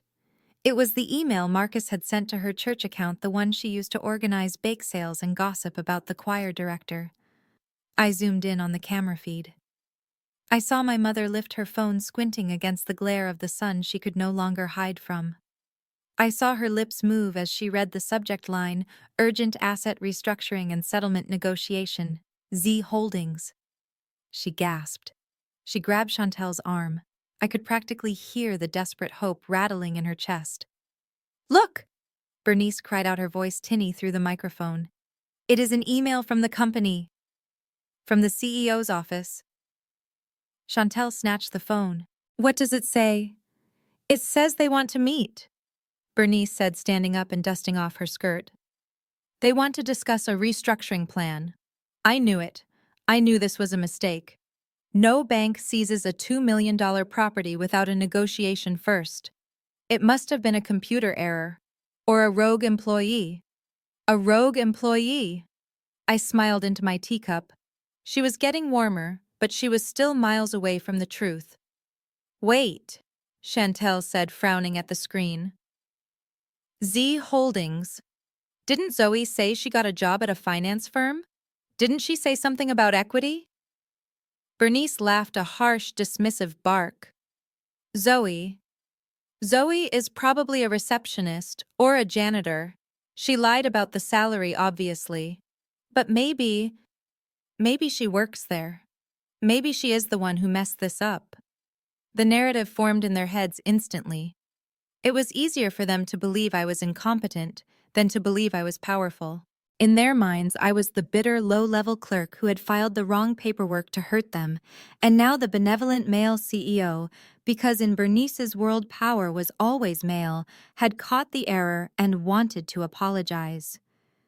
"We have to go there," Bernice declared, grabbing the handle of her suitcase. "We have to go straight to the headquarters and clear this up. I will demand they fire her. I will make sure she never works in this town again." Chantel looked around the empty street. "How are we going to get there, Mom? The cars are gone. Brad is gone. Uber wants $50, and my cards are declined." Bernice opened her purse. She dug past the maxed-out credit cards, past the lipstick, past the keys to a house she couldn't enter. She pulled out a small coin purse. "I have cash," she said confidently. She dumped the contents into her palm. It was pathetic. A few crumpled bills and a handful of silver coins. Maybe $12 total. Chantel stared at the money. "That is not enough for an Uber to Buckhead." "Then we will take the bus," Bernice said, lifting her chin. "The bus," Chantel shrieked.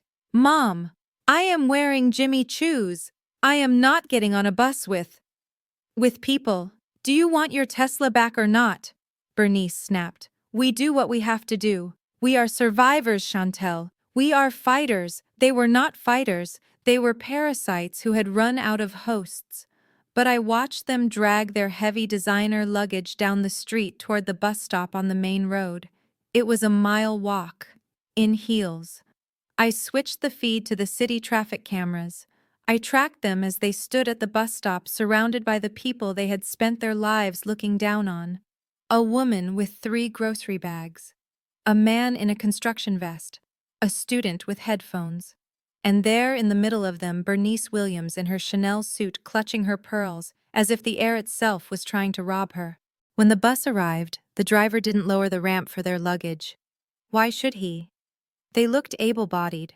I watched them struggle to heave the bags up the steps, holding up the line. The driver shouted something. Bernice shouted back. Then came the moment of truth. The fare. Bernice tried to shove a $5 bill into the slot. The machine spit it back out. It required exact change or a transit card. "Move it, lady," someone yelled from the back. "I don't have change," Bernice yelled, her composure cracking. "Can't you just take the 5? Keep the change, I am in a hurry." "We don't make change," the driver said, his face bored. $2.50 each, coins or card." Bernice looked at Chantel. Chantel looked at her feet. They had to step off the bus.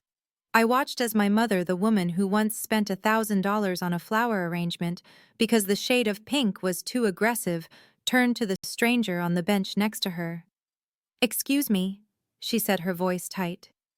Do you have change for a 5? The man looked at her. He looked at her suit. He looked at her luggage. Then he laughed. "Sorry, rich lady. I'm tapped out." They missed that bus. And the next one. They had to walk to a gas station 3 blocks away to buy a pack of gum just to break the bill. I saw Chantel limping. I saw the blister forming on her heel. I saw the sweat trickling down Bernice's forehead, ruining her blowout. It took them 2 hours to get to Buckhead. 2 hours of transfers, of standing, of being jostled. 2 hours of reality crashing down on their heads. When they finally arrived at the Sovereign building, they looked like wreckage. Their clothes were wrinkled, their hair was frizzy from the humidity. Chantel was carrying her shoes. They stood at the base of the skyscraper looking up.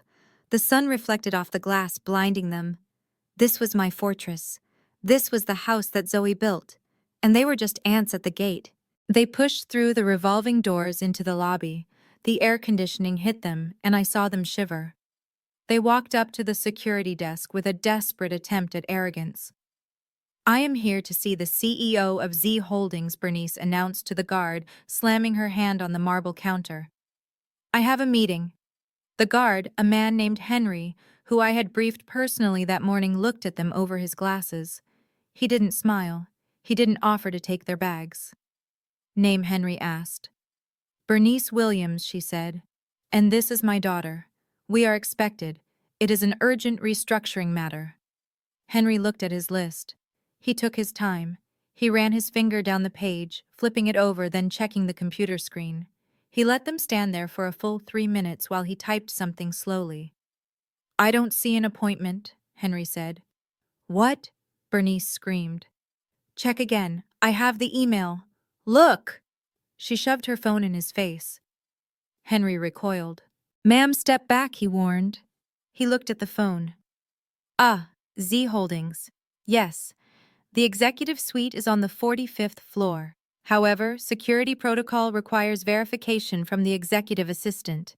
You will have to wait here while I call up." "Fine," Bernice huffed. "Call. And tell them Mrs. Williams is here. Tell them to send someone down to get our bags." Henry picked up the phone. He dialed my extension. I let it ring, and ring, and ring. I sat in my office listening to the phone trill, watching them on the lobby camera. They were shifting their weight. Chantel was leaning against the wall, rubbing her foot. Bernice was pacing, checking her reflection in the glass, trying to fix her hair. "They look thirsty," Marcus said, standing beside me. "They do." I agreed. Henry hung up the phone. No answer, he told them. They must be in a meeting. "We will wait," Bernice said. "We are not leaving." "You can wait," Henry said. "But you cannot block the entrance. You will have to sit over there." He pointed to a bench in the far corner, away from the plush leather sofas reserved for actual clients. It was a hard wooden bench near the restrooms. Bernice looked at the sofas. "Can't we sit there?" "Reserved," Henry said. "Move along." They dragged their bags to the wooden bench. They sat down, and they waited. They waited for an hour, then 2. I watched them the whole time. I watched Chantel try to connect to the building Wi-Fi, only to realize it was password protected.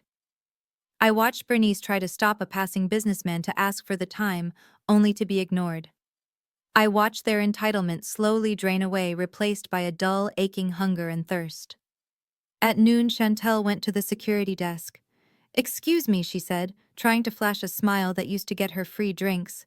"Is there a water fountain? Or coffee? We are really thirsty. There is a Starbucks across the street," Henry said, not looking up. We don't have our wallets," Chantel stammered. "Can't we just get some water from the office cooler?" "This isn't a soup kitchen, ma'am," Henry said.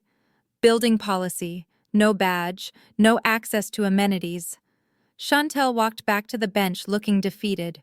Bernice slapped her arm, whispering furiously, probably blaming her for not flirting harder. 3 hours. I made them wait for 3 hours. I ate my lunch while they starved. I drank sparkling water while their throats went dry. I answered emails. I ran my company. Finally at 1:30 I pressed the intercom. "Henry," I said, "send them up." "Yes, Ms. Williams." I watched Henry wave them over. "The CEO will see you now," he said. Bernice jumped up, smoothing her skirt. About time she snapped.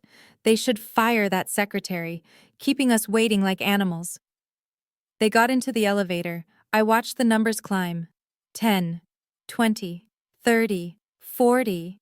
They were fixing their hair. They were putting their masks back on. They were preparing to charm the man upstairs. They were preparing to throw me under the bus to save themselves. Bernice turned to Chantel in the elevator. "Listen to me," she hissed. "When we get in there, you cry. You tell him your sister is mentally unstable. You tell him she stole your identity to file those forms. We put it all on Zoe. If we play this right, we get the house back and a settlement." "I am ready," Mom Chantel said, pinching her cheeks to bring back some color. The elevator dinged at the 45th floor. The doors opened. They stepped out onto the plush carpet of my domain. I stood up from my desk. I walked to the door of the conference room that adjoined my office. I signaled Marcus to open the main doors. It was time. They walked into the reception area. My assistant Sarah looked up. "Mrs. Williams?" Sarah asked. "Yes," Bernice said, marching past her. "Where is he? Where is the CEO?" "Through those doors," Sarah said, pointing to the double mahogany doors at the end of the hall. Bernice didn't knock. She didn't wait. She threw the doors open and strode in, Chantel right behind her. "Mr. CEO," Bernice announced, her voice booming. "I am Bernice Williams, and I demand an explanation for this outrage. My daughter Zoe, she is a low-level employee here, and she has clearly—" She stopped. The room was vast. The table was long. And at the head of the table, in the high-backed leather chair, sat a woman. I swiveled the chair around slowly. I rested my elbows on the table and tented my fingers. I looked at my mother. I looked at my sister. "Hello, Mother," I said. Bernice dropped her purse. Chantel grabbed the doorframe for support. "Zoe." Bernice whispered, "What are you doing in here?" You are cleaning. Get out, the CEO is coming." I didn't move. I didn't smile. "I am the CEO. Bernice," I said. "Z Holdings. Z for Zoe." "No." Bernice stammered, backing away. "No, that is impossible. You are unemployed. You are a failure. You have coupons. I have a doctorate," I corrected.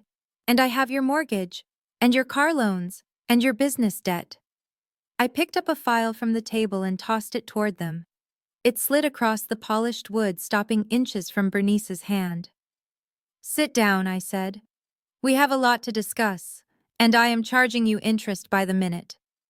The security monitors in my office offered a high-definition view of the lobby 45 floors below, and I sat transfixed watching the final players of this tragedy assemble on the stage I had built for them.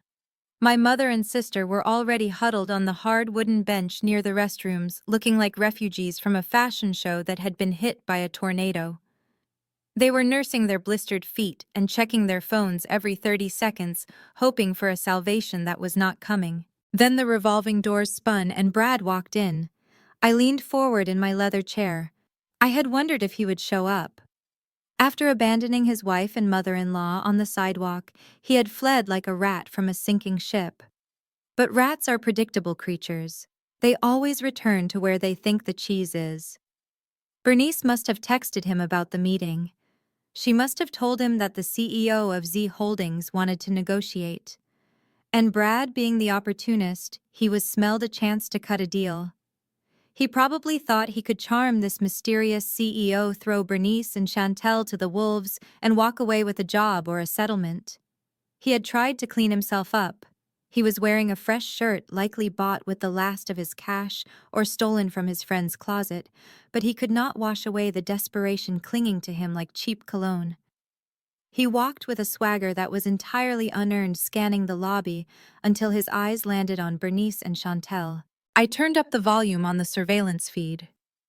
"Well, look who decided to show up," Chantel hissed, standing up on her sore feet. "You coward! You left us on the street!" Brad held up his hands, palms out in a gesture of false peacemaking. "I went to get legal counsel, babe. I was trying to find a solution. And look, I was right. This meeting is our ticket out. I told you it was a mistake. They realized they messed with the wrong people." He adjusted his tie, looking around the lobby with disdain. Bernice stood up, clutching her purse. She looked relieved to see a man, any man, even one who had failed her so spectacularly. In her world, a man's presence meant authority. She needed Brad to be the mouthpiece because she still believed that business was a language only men could speak properly. "You better fix this, Brad," she whispered harshly. "You do the talking. Tell them who we are. Tell them we are prepared to sue for emotional distress." "Watch and learn," Bernice, Brad said, winking. He marched up to the security desk. Henry, the guard I had briefed personally, was sitting there reading a newspaper. He did not look up as Brad approached. "Excuse me," Brad said, tapping his knuckles on the marble counter. His voice was loud, designed to carry. "I am Brad Miller, Regional Manager and Lead Consultant for Bernice Enterprises. I believe my associates have already checked in, but I am here to facilitate the meeting with your CEO." Henry turned a page of his newspaper. "Name is not on the list, sir." Brad laughed, a short, incredulous sound. "Check again, buddy. We received an urgent email. This is a high-level restructuring negotiation. I do not expect someone in a uniform to understand the complexities of corporate finance, but I suggest you pick up that phone and tell your boss that Mr. Miller is here to solve his problem." Henry looked over the rim of his glasses. He stared at Brad for a long, uncomfortable moment. "I know who you are," Henry said. "You are the guy who got his Porsche towed this morning. I saw it on Facebook." Brad turned a shade of red that clashed violently with the lobby's neutral tones. Bernice gasped. "That was an illegal seizure," Brad stammered, his arrogance faltering. "And it will be rectified shortly. Now, are you going to let us up, or do I need to have your job added to the list of things I'm taking today?" "You can take a seat," Henry said, pointing to the wooden bench where Bernice and Chantel were waiting. "The CEO is in a meeting. You wait until called. And sir, if you tap my desk again, I will have you removed for aggression." Brad opened his mouth to argue, but Henry simply reached for his radio. Brad snapped his mouth shut. He turned around, smoothing his jacket, pretending he had chosen to wait. "He is wrapping up a call," Brad told Bernice and Chantel, loud enough for the other people in the lobby to hear. "He wants us to wait a few minutes. Power move. Typical. Two can play at that game." He sat down on the bench. He stretched his legs out, crossing his ankles, trying to look relaxed. And then they waited. I made them wait for 3 hours. I sat in my office eating a grilled salmon salad, watching them decay on the screen. The first hour was spent in indignant silence. They checked their watches. They sighed. They glared at the security guard. They were convinced that at any moment a personal assistant would come running down with apologies and sparkling water. The second hour was when the physical discomfort set in. The bench was hard, backless, and unforgiving. Chantel was shivering in the air conditioning. Bernice's stomach growled loud enough for the microphone to pick it up. They had not eaten since breakfast, and it was now past 2 in the afternoon. "I am thirsty," Chantel whined. "Brad, go get us some water." Brad looked at the security desk. "They won't give us any. They said no amenities." "There has to be a fountain," Bernice snapped. "Go look." "I am not wandering around looking for a fountain," Brad shot back. "I am saving my energy for the negotiation. You go look." "I am wearing heels," Bernice said, "and I am 60 years old." They bickered. They blamed each other. They turned on one another like rats in a cage. It was fascinating to watch. The veneer of the happy, successful family had completely dissolved, leaving only raw selfishness and hunger. By the third hour, they were broken. They were slumped over heads and hands. The arrogance was gone. The indignation was gone. They were just thirsty, tired people who realized they had no power here. They were not the customers. They were the product. At 3:15, I pressed the intercom button. "Henry," I said, "send them up." I watched Henry pick up the phone at the desk, then look over at the bench. He waved a hand. "You can go up now," Henry called out without standing. "45th floor." They scrambled to their feet. They tried to fix their hair, tried to smooth out the wrinkles in their clothes. They looked pathetic.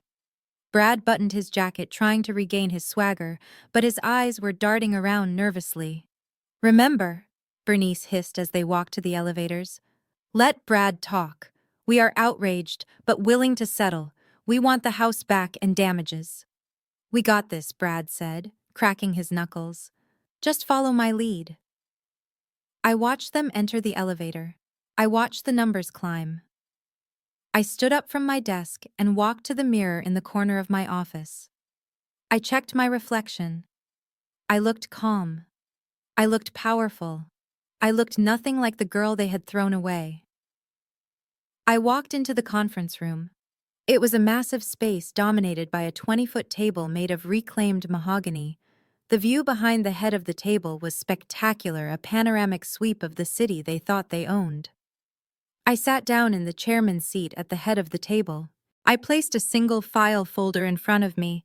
I folded my hands. The heavy double doors opened. My assistant Sarah stood there looking professional and severe. "Mr. Miller, Mrs. Williams, and Ms. Williams, to see you, ma'am," she announced. They walked in. Brad led the way, chest puffed out, ready to charm and bully. Bernice followed, her chin held high in a fragile imitation of dignity. Chantel trailed behind, looking around the opulent room with wide, greedy eyes. Mr. CEO Brad boomed, extending his hand as he walked toward the far end of the table. "Thank you for finally fitting us in. I am Brad Miller, and I think we have got off on the wrong foot here. I am sure we can come to a mutually beneficial arrangement regarding the—" He stopped. He was 10 feet away from me. He had been looking at the view, at the expensive art on the walls, anywhere but at the person sitting in the chair. But now he looked. His hand dropped. His mouth fell open. He made a sound like a tire losing air. Bernice bumped into his back.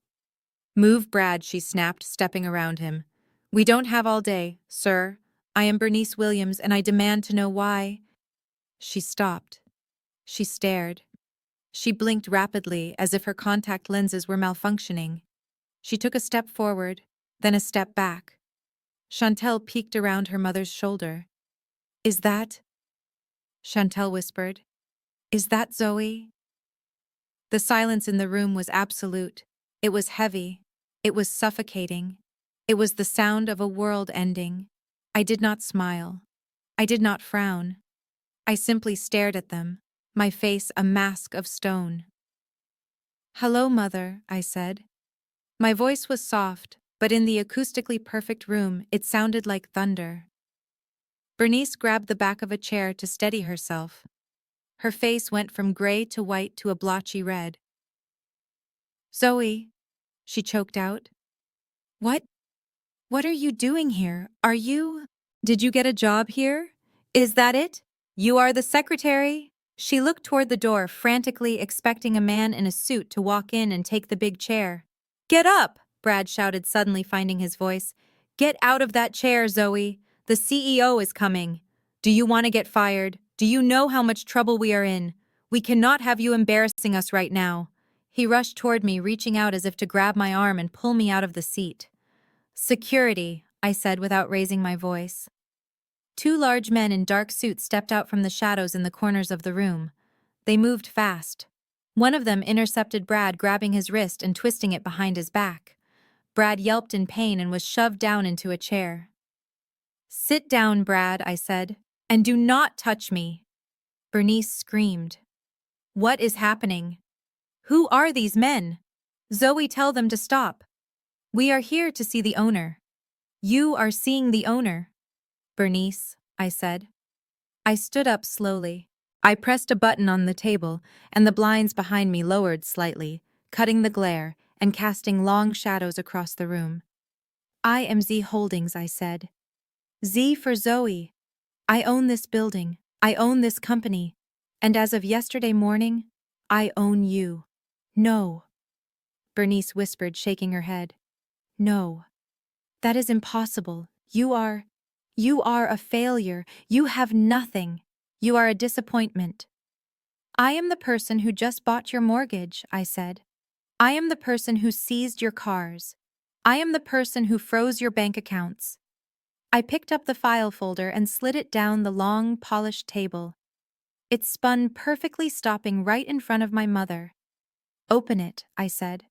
Bernice stared at the folder as if it contained a venomous snake. She did not move. "Open it," I commanded, my voice cracking like a whip. She flinched and opened the folder. Her hands were shaking so hard the papers rattled. "It is a list," I said, "a list of every dime you owe. Every loan you took out to fund a lifestyle you could not afford. Every dollar Brad stole from the company accounts. Every lie you told to cover it up." I walked around the table slowly, my heels clicking on the floor. I stopped behind Brad. He was trembling, sweating through his shirt. "And you, Brad," I said, leaning down to whisper in his ear. "I know about the pawn shop. I know about the emerald necklace." Brad flinched violently. You can't prove that." I pulled the necklace out of my pocket. The emeralds caught the light, glittering cold and green. I dropped it onto the table in front of him. It landed with a heavy clatter. "I bought it back," I said. "And I have the video of you selling it. Grand larceny, Brad. Stealing from your wife to pay a bookie. That is 5 to 10 years in state prison." Chantel let out a strangled sob. She looked at the necklace, then at Brad. "You stole my necklace, the one Grandma gave us." "He stole your future, Chantel," I said, walking over to stand behind my sister. "He stole your inheritance. He stole your security. And our mother let him do it because she liked having a white son-in-law more than she liked having a solvent business." Bernice looked up from the papers. Her eyes were wet, but there was no sorrow in them, only fear. "Zoe," she pleaded, her voice trembling. "Zoe, baby, please. We are family. You can't do this. We made mistakes. I admit it. We were hard on you. But this is destroying us." I walked back to the head of the table and sat down. I looked at the three of them, the mother who wished I was dead, the sister who laughed at my pain, the brother-in-law who treated me like dirt. "You destroyed yourselves," I said. "I am just the one sweeping up the debris." I leaned forward. "Now," I said, "let us talk about the terms of your surrender. Because right now the only thing standing between you and a jail cell is the daughter you wished had never been born. And I am not feeling particularly charitable today." The emerald necklace lay on the mahogany table like a coiled green snake. It was the physical manifestation of Brad's betrayal, but it was only the tip of the iceberg. I watched him stare at it. His face was slick with sweat, his eyes darting from the jewelry to Chantel and finally to me. He opened his mouth to speak, to spin another one of his elaborate lies, but the air in the room was too thin for his usual brand of fiction to survive. "That is not what it looks like," Brad stammered, his voice cracking. I was taking it to be appraised, for insurance purposes. Bernice asked me to. Remember, Bernice? We talked about updating the policy. My mother looked at him. For the first time in my life, I saw the blinders fall away from her eyes.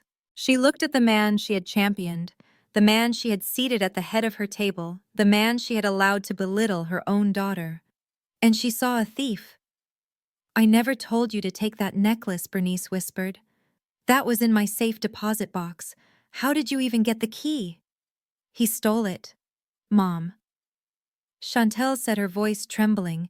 "He stole it from your room when we were packing. I saw him coming out of your closet. He told me he was looking for boxes."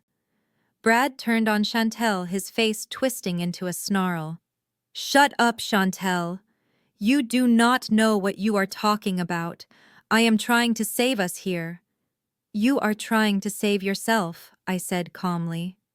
I reached for the file folder again. I flipped past the page about the necklace. "But the jewelry is petty theft compared to the rest of it, Brad. Let us talk about the consulting fees." I pulled out a spreadsheet. It was color-coded.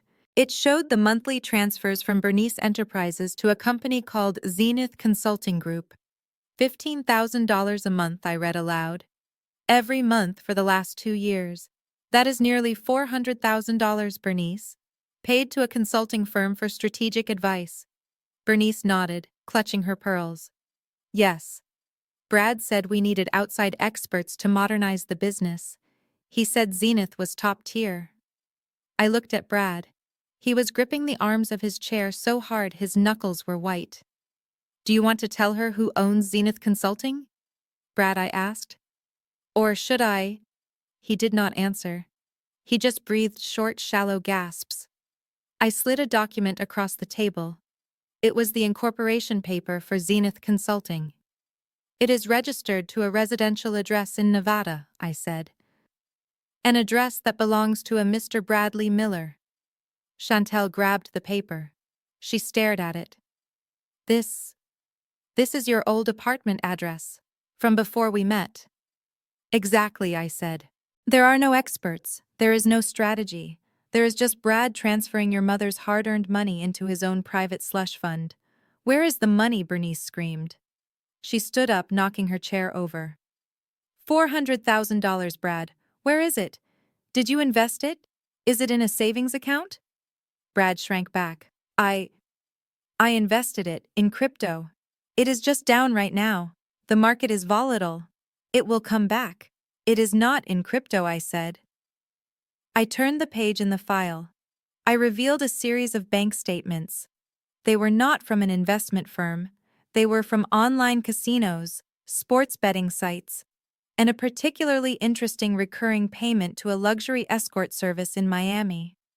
"You like to gamble, Brad," I said. "You like to bet on horses. You like to play online poker. And apparently, you like to spend $3,000 a night for companionship when you go on those long business trips." Chantel made a sound like a wounded animal. She grabbed the statements. She looked at the dates. "Miami," she choked out. "You said you were at a logistics conference in Miami. You said you were networking." "I was," Brad yelled. "Networking involves entertainment." "Entertainment?" I asked. I pointed to a specific line item. "Is Sapphire entertainment? Is the Diamond Club entertainment? Because according to these credit card receipts, you spent our mother's payroll budget on bottle service and private dances, while Chantel was at home posting about how much she missed you." Chantel looked at Brad. Her face was a mask of running mascara and horror. "You cheated on me," she whispered.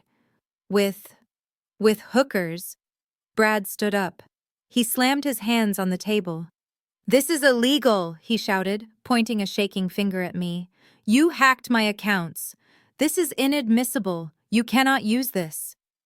"I own the debt, Brad," I said, my voice ice cold, "which means I have the right to audit the financials of the debtor. And since you commingled your personal fraud with the company accounts, everything is fair game. I did not hack you. I audited you, and you failed." I looked at my mother. She had sunk back into her chair. She looked small.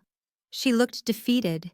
The golden boy she had worshipped was nothing but a parasite who had been feeding on her vanity for years. "He played you, Bernice," I said. He saw a woman who was desperate to look successful, and he sold you a lie. He told you what you wanted to hear while he emptied your pockets. And you let him do it because he was charming, because he was white, because he was not me. Bernice put her head in her hands. I didn't know, she sobbed. I swear, Zoe, I didn't know. Ignorance costs money, I said, and right now the bill is due. Brad looked around the room. He looked at the door. He looked at the window. He was calculating his odds. He realized he had none. The walls were closing in. The foreclosure, the car repossession, the fraud exposure. His life was over. And then the mask broke completely. The charming, arrogant executive vanished, replaced by a cornered, violent animal. He let out a roar of pure rage. He grabbed the heavy glass pitcher of water from the center of the table and hurled it at me. It missed my head by inches, shattering against the wall behind me, showering the expensive carpet with shards of glass and water. You bitch, Brad screamed. He lunged across the table, scrambling over the polished wood, reaching for my throat. You ruined everything. You jealous, ugly little bitch, I will kill you, Bernice screamed. Chantel froze. I did not move. I did not flinch, because I knew something Brad did not. I knew who was standing in the shadows. Before Brad's fingers could graze my blazer, a hand the size of a dinner plate clamped onto his shoulder. One of the security guards, a former linebacker named Marcus, hired specifically for his lack of a sense of humor, yanked Brad backward. Brad went flying. He crashed onto the floor with a bone-jarring thud. Before he could scramble up, the second guard had a knee in his back, and his arm twisted up behind him at a painful angle. Get off me! Brad howled, thrashing against the carpet. Do you know who I am? We know who you are. The guard grunted, tightening his grip. You are the guy who is about to go to jail for assault. I stood up slowly. I walked around the table. My heels clicked on the floor, a steady rhythmic sound in the chaotic room. I stopped in front of Brad. He was pressed cheek first into the carpet, panting spit flying from his mouth. He looked up at me with one wild eye. You are dead, Zoe, he spat. When I get out of here, I am coming for you. I crouched down. I was close enough to smell the fear on him. It smelled sour. You aren't coming for anyone, Brad, I said softly. Because you are going away for a very long time. Embezzlement, grand larceny, fraud, and now attempted assault. My lawyers are going to bury you under so much paperwork you will need a shovel to find sunlight. I reached into the pocket of my blazer. My fingers brushed against a piece of paper I had kept there for 3 months. It was wrinkled. It was stained with a drop of red wine from that night at the restaurant. I pulled it out. Do you recognize this? I asked, holding it up in front of his face. Brad squinted. He stopped thrashing. His eyes focused on the paper. It was the coupon. Save-A-Lot Supermarket, 20% off frozen dinners. His face went slack. You gave this to me, I said. You threw it on the table and told me it was a leg up. You told me I needed to stretch my dollars. You laughed at me. I folded the coupon neatly. I tucked it into the breast pocket of his shirt, right next to where his heart was beating its frantic, terrified rhythm. I am returning the favor, I said. You are going to need this where you are going. I hear the commissary is expensive. This should help you buy some ramen noodles in prison. Brad stared at me. The fight went out of him. He slumped against the floor, defeated by a piece of paper. Get him out of here, I said to the guards. The police are waiting in the lobby. Wait, Chantel cried out. She ran toward him. Brad looked at her. He didn't look sorry. He looked hateful. Don't touch me, you idiot. He sneered at her. If you weren't so obsessed with your stupid Instagram, maybe you would have noticed I was robbing you blind. You deserve this. Chantel recoiled as if he had hit her. She stood there watching as the guards hauled him to his feet. They dragged him toward the door. He didn't walk with a swagger anymore. He dragged his feet, a broken man being led to the slaughter. The double doors opened. 2 uniformed police officers were waiting in the reception area. They took Brad, handcuffed him, and led him away. The doors closed. Silence returned to the conference room. It was just the three of us now. Me, my mother, and my sister. Bernice was trembling. She looked at the empty chair where Brad had been sitting. She looked at the shattered glass on the floor. She looked at the pile of evidence on the table. Then slowly she looked at me. Her eyes were filled with fear. She realized that Brad was just the appetizer. He was the easy target. But she was the main course. I walked back to the head of the table. I sat down in my leather chair. I swiveled to face them. Now, I said, my voice echoing in the large room. Let us talk about you, Mother. Let us talk about the woman who wished I was never born. Bernice swallowed hard. She tried to straighten her spine, tried to summon some of that old matriarchal power, but it was gone. She was just an old woman in a dirty suit with no money and no home. Zoe, she began, her voice quavering. We are family. You can't let them take the house. Where will we go? I leaned back, crossing my legs. That sounds like a question for someone who exists, I said. But remember, you told me Zoe Williams doesn't exist, so I suppose you are talking to the bank, and the bank doesn't care where you sleep. I picked up the final file. The thickest one. This is the foreclosure timeline, I said. You have 48 hours. But since you are already here and since you brought your luggage, I think we can speed that up. I pressed the intercom. Sarah, I said. Cancel my afternoon appointments. I am going to be busy taking out the trash. The elevator doors slid shut, cutting off the sound of my mother's weeping, and just like that, the air in the conference room cleared. It was over. The years of torment, the lifetime of being made to feel small, the endless cycle of seeking approval from people incapable of giving it, were all finished. I sat there for a long time, staring at the signed deed in front of me. The paper was still warm from their hands, but the ink was dry. I owned their past and I had cancelled their future. Marcus stepped back into the room, his face solemn. He did not celebrate. He knew what this cost me. He walked over to the table and picked up the emerald necklace Brad had left behind. He placed it gently in a velvet pouch and set it next to my hand. Security has escorted them out of the building, Marcus said quietly. They are at the bus stop. Mrs. Williams asked if she could have cab money. Henry told her no. I nodded. It was harsh. It was cruel. And it was exactly what they would have done to me. In fact, it was what they had done to me. They had left me with nothing but a coupon and a curse. I was just balancing the ledger.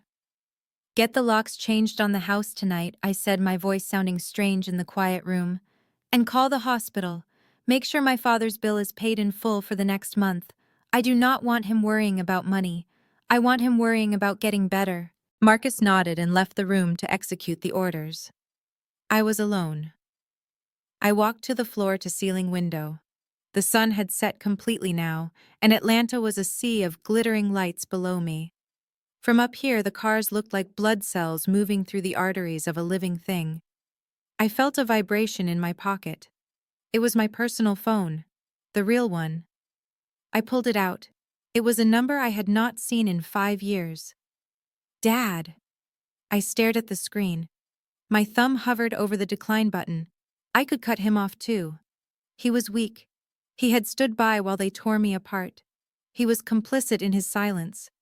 But then I remembered the way he used to look at me when I was little, before the poison of my mother's ambition had fully taken hold. I remembered the man who snuck me candy. I remembered the man who looked so small and broken in that hospital waiting room. I slid the bar to answer. Zoe. His voice was a rasp, a whisper of the man he used to be. I am here, Dad, I said. There was a sound on the other end, like a sob catching in a throat. Your mother called me. She said you took everything. She said you are the devil. She is wrong, Dad, I said, leaning my forehead against the cool glass. I did not take everything. I took back what was stolen, and I am not the devil. I am just the consequences of her actions. I know he wept. I know. I heard what they did. The fraud, the lies. I I should have protected you. I should have been a father. You can be a father now, I said. What do you mean, he asked. I have nothing, Zoe. I am in a hospital bed. I have no house. I have no wife. She is not coming back for me. Is she? No, I said. She is not. She is worrying about where she is going to sleep tonight. She does not have room for you in her panic. But Dad, listen to me. You are not homeless. I am not, no. I bought a condo last week. It is in a quiet building near the park. It has a guest room, it has a balcony, it is fully furnished. Zoe, it is yours, Dad, I said, if you want it. But there is a condition. Anything. You have to leave her. You have to divorce her. You cannot bring that poison into my life again. If you choose her, you are on your own. If you choose me, you have a home, you have a daughter, and you have peace. There was a long silence. I held my breath. This was the final test. Would he choose the abuser because it was familiar, or would he choose the unknown because it was healthy? I choose you, he whispered. I choose you, Zoe. Please come get me. I will be there in the morning, I promised. Sleep now, Dad. The bill is paid. I hung up. I put the phone down on the marble sill. I looked out at the city. I thought about Brad sitting in a holding cell tonight, stripping off his expensive suit for a jail uniform, realizing that his charm meant nothing to a judge. I thought about Bernice and Chantel sitting on a plastic bench at a bus station, their designer luggage looking ridiculous against the grime, realizing that they were exactly what they hated, poor. They would survive. Parasites always do. But they would never hurt me again. They would never make me feel small again. I turned back to the room. It was empty. It was large. It was silent. Some people would call this lonely. They would say that cutting off your family leaves a hole in your heart that money cannot fill. They would say that blood is thicker than water, and that forgiveness is a virtue. But those people have never been drowned by their own blood. Those people have never been handed a coupon for frozen dinners as a graduation gift. Those people have never been told they should have died in the womb. I looked at the empty chair at the head of the table. My chair. I realized then that loneliness is just the price of admission for freedom. It is the quiet space where you can finally hear your own voice. It is the clean slate where you can write your own name without anyone else holding the pen. I walked over to the table and picked up the emerald necklace. I held it up to the light. It was beautiful. It was cold. It was mine. I put it in my pocket. I grabbed my purse. I walked out of the conference room and down the hall. "Good night, Ms. Williams," Sarah said as I passed her desk. "Good night, Sarah," I said. "I will see you tomorrow." I stepped into the elevator and pressed the button for the lobby. As the doors closed, I caught my reflection in the polished metal. I did not see a victim. I did not see a disappointment. I saw a woman who had built a fortress out of the stones they threw at her. I walked out of the building and into the night air. The valet brought my car around. Not the Honda this time. The company car. The black SUV. I got in and drove away. I did not look back. I did not wonder where my mother was sleeping. I did not worry about my sister's tears. I drove toward the hospital to see my father. I drove toward my future. They say you cannot choose your family. That is a lie. You can choose. You can choose yourself. You can choose your dignity. You can choose your peace. And if the price of that choice is a table for one, then so be it. Because the food tastes better when you pay for it yourself, and the view from the top is worth every single scar. I am Zoe Williams. I exist, and I am finally free. This story teaches us a powerful truth. Your worth is never defined by those who fail to see it, even if they are your own family. Zoe's journey from a rejected daughter to an unstoppable CEO proves that the best revenge isn't screaming back, but succeeding in silence. Toxic people rely on your desperate need for their validation to control you. By walking away and building her own empire, Zoe didn't just survive, she thrived. True freedom is realizing that blood doesn't grant anyone the right to abuse you, and sometimes you must burn bridges to light your way forward. If you have ever had to build your own table after being denied a seat, hit that like button and subscribe for more stories of justice and resilience.